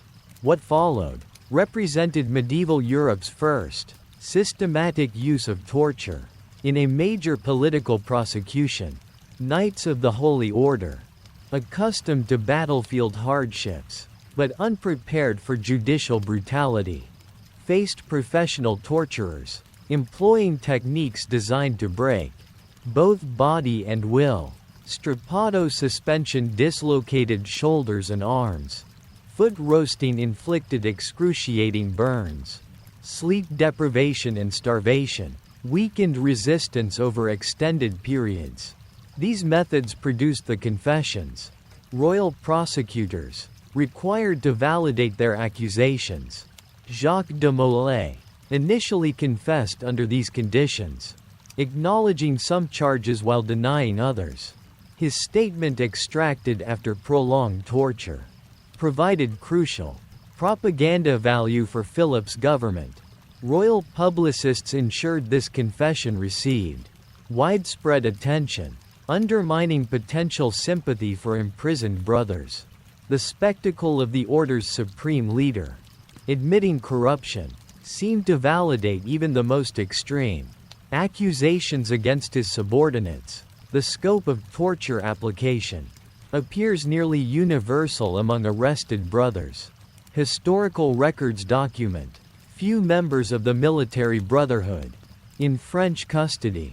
WHO maintained complete denial through the interrogation process. Most eventually confessed to some subset of the charges, typically focusing on ceremonial elements, like denying Christ or spitting on the cross, while rejecting more elaborate accusations regarding idol worship or immoral practices. The pattern of these confessions, similar in basic outline but varying in specific details, strongly suggests statements extracted under extreme duress, rather than coordinated falsehoods. Pope Clement found himself in an impossible position. His theoretical authority over the Sacred Order demanded he protect them from secular interference. His practical dependence on French support, the papacy, having relocated to Avignon within effective French control, limited his ability to challenge Philip directly. His personal background in southern France, where recent Catherine heresy suppressions had demonstrated the danger of religious corruption, made him susceptible to suggestions that even prestigious religious organizations might harbor secret apostasy. Attempting to regain control of the situation, Clement issued the bull Pastoralis Praemonitiae in November 1307, ordering all Christian monarchs to arrest members of the knightly order within their territories. This papal directive effectively legitimized Philip's initial action, while extending the investigation throughout Christendom by transforming a French judicial process into a church-sanctioned inquiry. Clement hoped to reassert papal authority over the proceedings, while demonstrating appropriate concern for potential heresy. Results outside France proved significantly different. Edward II of England initially resisted the arrests, before eventually complying with papal instructions. When members of the religious brotherhood in England faced interrogation without torture, illegal under English judicial practice, virtually none confessed to heretical activities. Similar patterns emerged in Aragon, Castile, Portugal and German territories, where interrogations conducted without French-style torture methods generally failed to substantiate the sensational accusations. This geographical pattern of confessions, correlating precisely with torture use, suggests the fabricated nature of the charges. Within France, extended imprisonment and judicial pressure eventually broke even the most resistant brothers. Leaders of the warrior monks, recognizing the existential threat to their organization, attempted various defensive strategies. Some argued legal technicalities regarding proper judicial procedure. Others claimed confessions made under torture held no validity. A few managed to escape imprisonment and disappear into the countryside or neighboring territories. Most, however, remained caught in a judicial system designed to produce predetermined conclusions. Regardless of factual reality, the prosecution received unexpected challenges. When some imprisoned knights of the order recanted their confessions after initial torture ceased, in Paris a group of defenders emerged, willing to represent the military brotherhood against the charges, arguing procedural violations invalidated the entire process. This resistance prompted renewed torture application, with Philip's government determined to maintain the narrative of guilt, regardless of evidentiary problems. When dozens of brothers persisted in defending the order, despite torture, authorities resorted to more permanent silencing methods. On May 12, 1310, 54 Knights of the Holy Order, WHO, had recanted confessions and volunteered to defend the organization, were burned at the stake as relapsed heretics in a field outside Paris. This mass execution dramatically demonstrated the consequences of challenging the royal prosecution. Subsequent defense efforts collapsed as remaining brothers recognized the futility and mortal danger of resistance. The message proved unmistakable. Confession offered the only path to survival, while the legal proceedings continued through elaborate formalities. The practical dissolution of the religious knights advanced rapidly. Royal administrators inventoried and assumed control of properties belonging to the warrior brotherhood throughout France. The extensive banking operations, agricultural estates, urban facilities, and accumulated treasures fell under crown management, though official disposition of these assets remained technically undetermined. While trials continued, their effective transfer to royal control occurred immediately following the arrests. The Council of Vienna convened in 1311 to address the question of the military order, alongside other church matters, demonstrated Clement's continuing ambivalence. The assembled church leadership reviewed evidence from various regional investigations, revealing the inconsistent results between territories, using torture, and those following more traditional judicial procedures, when several hundred representatives of the knightly brotherhood unexpectedly appeared offering to defend the order. The Pope suspended proceedings, rather than allow direct challenge to the French narrative. Philip forced resolution by personally traveling to Vienna with a substantial military escort, effectively intimidating the council into compliance with his demands. Clement, recognizing his practical inability to resist French pressure, issued the bull Vox in Excelsis in 1312, suppressing the warrior monks through administrative, papal authority, rather than formal condemnation. This technical distinction allowed dissolution, without definitively declaring the entire order heretical, a face-saving compromise, permitting the Pope to maintain some appearance of independent judgment. A subsequent bull AD Providum allocated most properties of the crusading brotherhood to the Hospitaller order, rather than secular authorities. In practice, however, this transfer occurred incompletely, particularly in France, where Philip retained substantial portions of wealth from the religious order, through claims of administrative costs and debts allegedly owed to the crown. The practical outcome aligned with the king's financial objectives, while maintaining nominal adherence to the principle that religious assets should remain in religious hands. The final act in this tragedy centered on the fate of Jacques de Molay and other senior leaders of the military religious order, held in extended imprisonment throughout the lengthy proceedings. In March 1314, the Grand Master and Preceptor of Normandy, Geoffrey Deschamps, were brought before Notre Dame Cathedral for public announcement of their sentences. Life imprisonment based on previous confessions. What followed stunned onlookers and precipitated the final tragedy.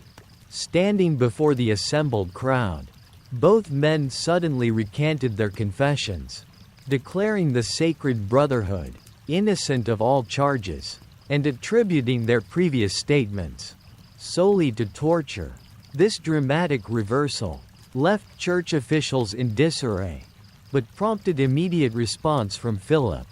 WHO declared the pair relapsed heretics, without further judicial process. That same evening, the two leaders were burned at the stake, on a small island in the Seine, maintaining their claims of innocence as flames consumed them. Legend records de Molay's final words as a curse upon those responsible for his unjust execution, summoning both Philip and Clement to meet him before God's judgment. Within the year, when both the king and pope died within months of the execution, Clement from illness in April, and Philip from a hunting accident in November, many contemporaries saw fulfillment of this prophetic denunciation. This dramatic conclusion cemented the story of the Holy Knights in popular imagination, transforming judicial murder into the stuff of legend. The suppression represented a watershed in European power relations between secular and religious authority. A monarchical government had successfully destroyed an international religious organization.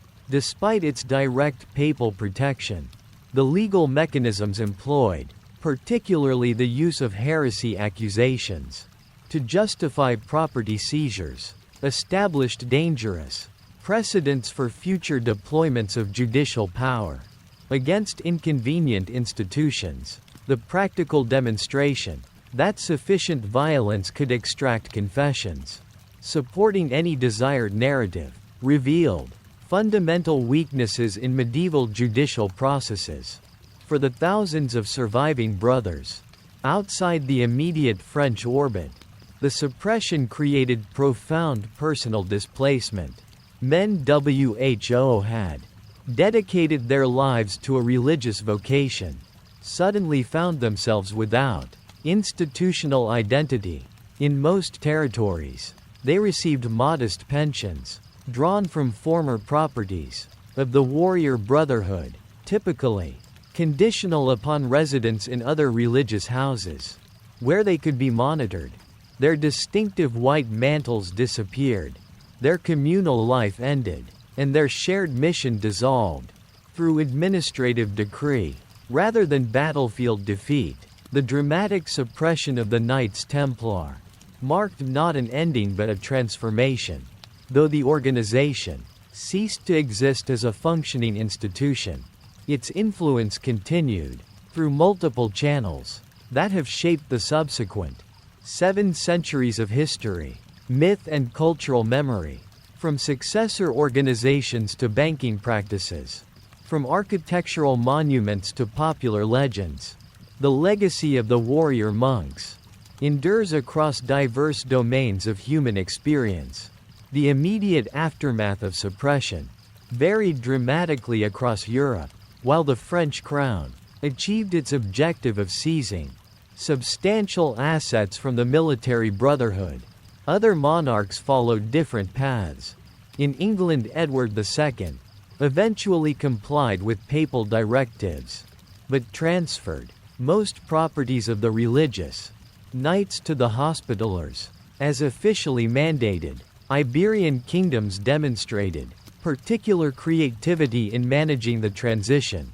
In Portugal, King Dinis negotiated the creation of the Order of Christ, effectively preserving the organization under a new name, with the same members, properties and essential structure, a transformation that received papal blessing in 1319. This Portuguese continuation would later play a significant role in maritime expansion during the Age of Discovery. Under Prince Henry, the navigators' leadership as governor of the Order of Christ, their extensive resources supported Portuguese explorations along the African coast and eventually across the Atlantic. Ships bearing the distinctive cross of the order, evolved from the emblem of the Holy Brotherhood, carried explorers to new continents.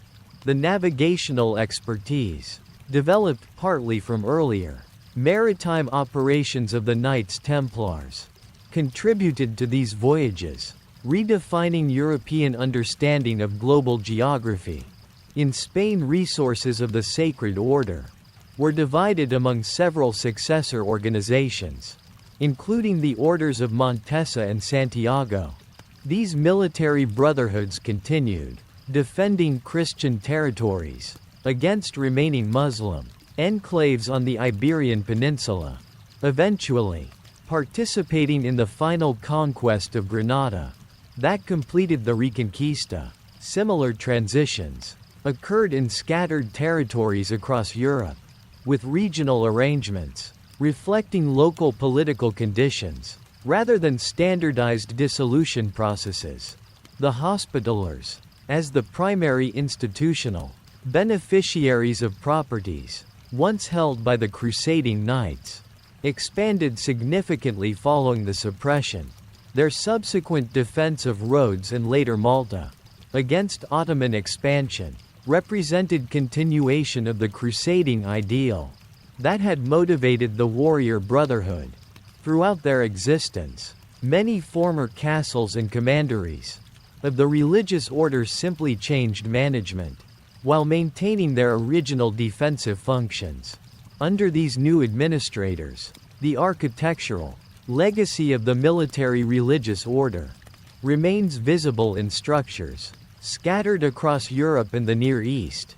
Their distinctive round churches, modeled after the Church of the Holy Sepulchre in Jerusalem, survive in London, Paris, Tomar and other European cities. Massive castle fortifications they constructed still dominate landscapes from Syria to Scotland.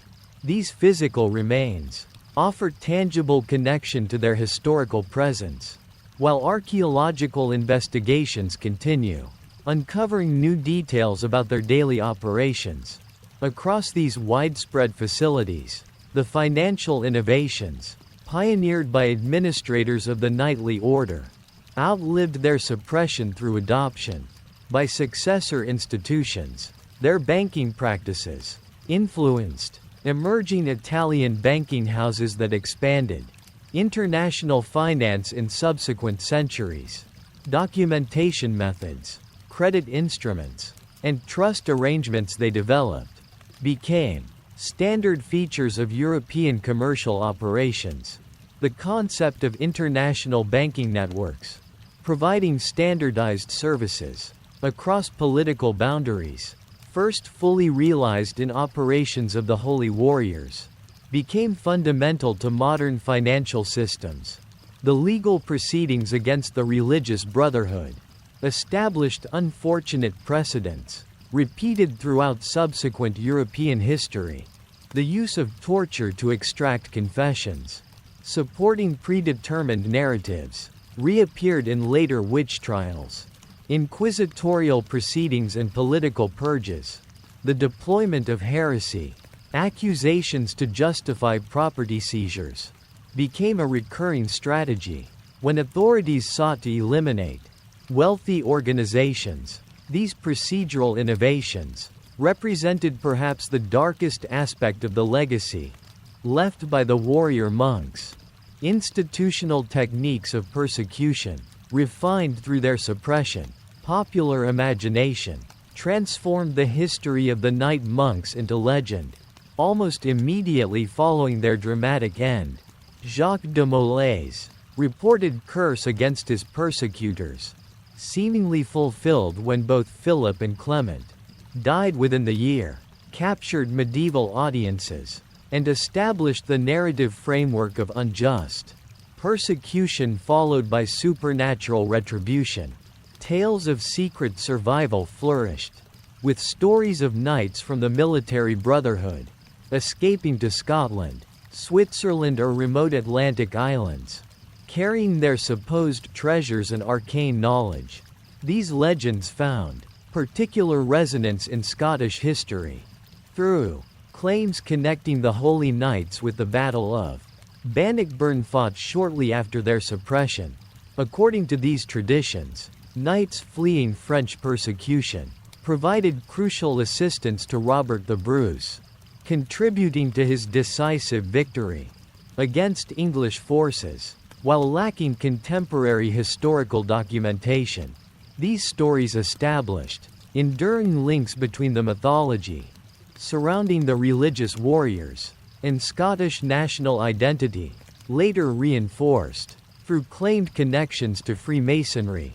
The Masonic fraternity, emerging publicly in early 18th century England, incorporated themes from the military order into its symbolism and ritual structures. Higher degrees in some Masonic systems explicitly claim descent from the warrior brotherhood, presenting the medieval order as guardians of esoteric wisdom, subsequently preserved within Masonic traditions, while serious historians find little evidence supporting direct organizational continuity. These associations firmly embedded imagery of the crusading knights within Western esoteric traditions that continue influencing contemporary spiritual movements. Modern popular culture has further expanded the presence of the Holy Order in collective imagination, from Indiana Jones to Assassin's Creed, from the Da Vinci Code to countless historical novels.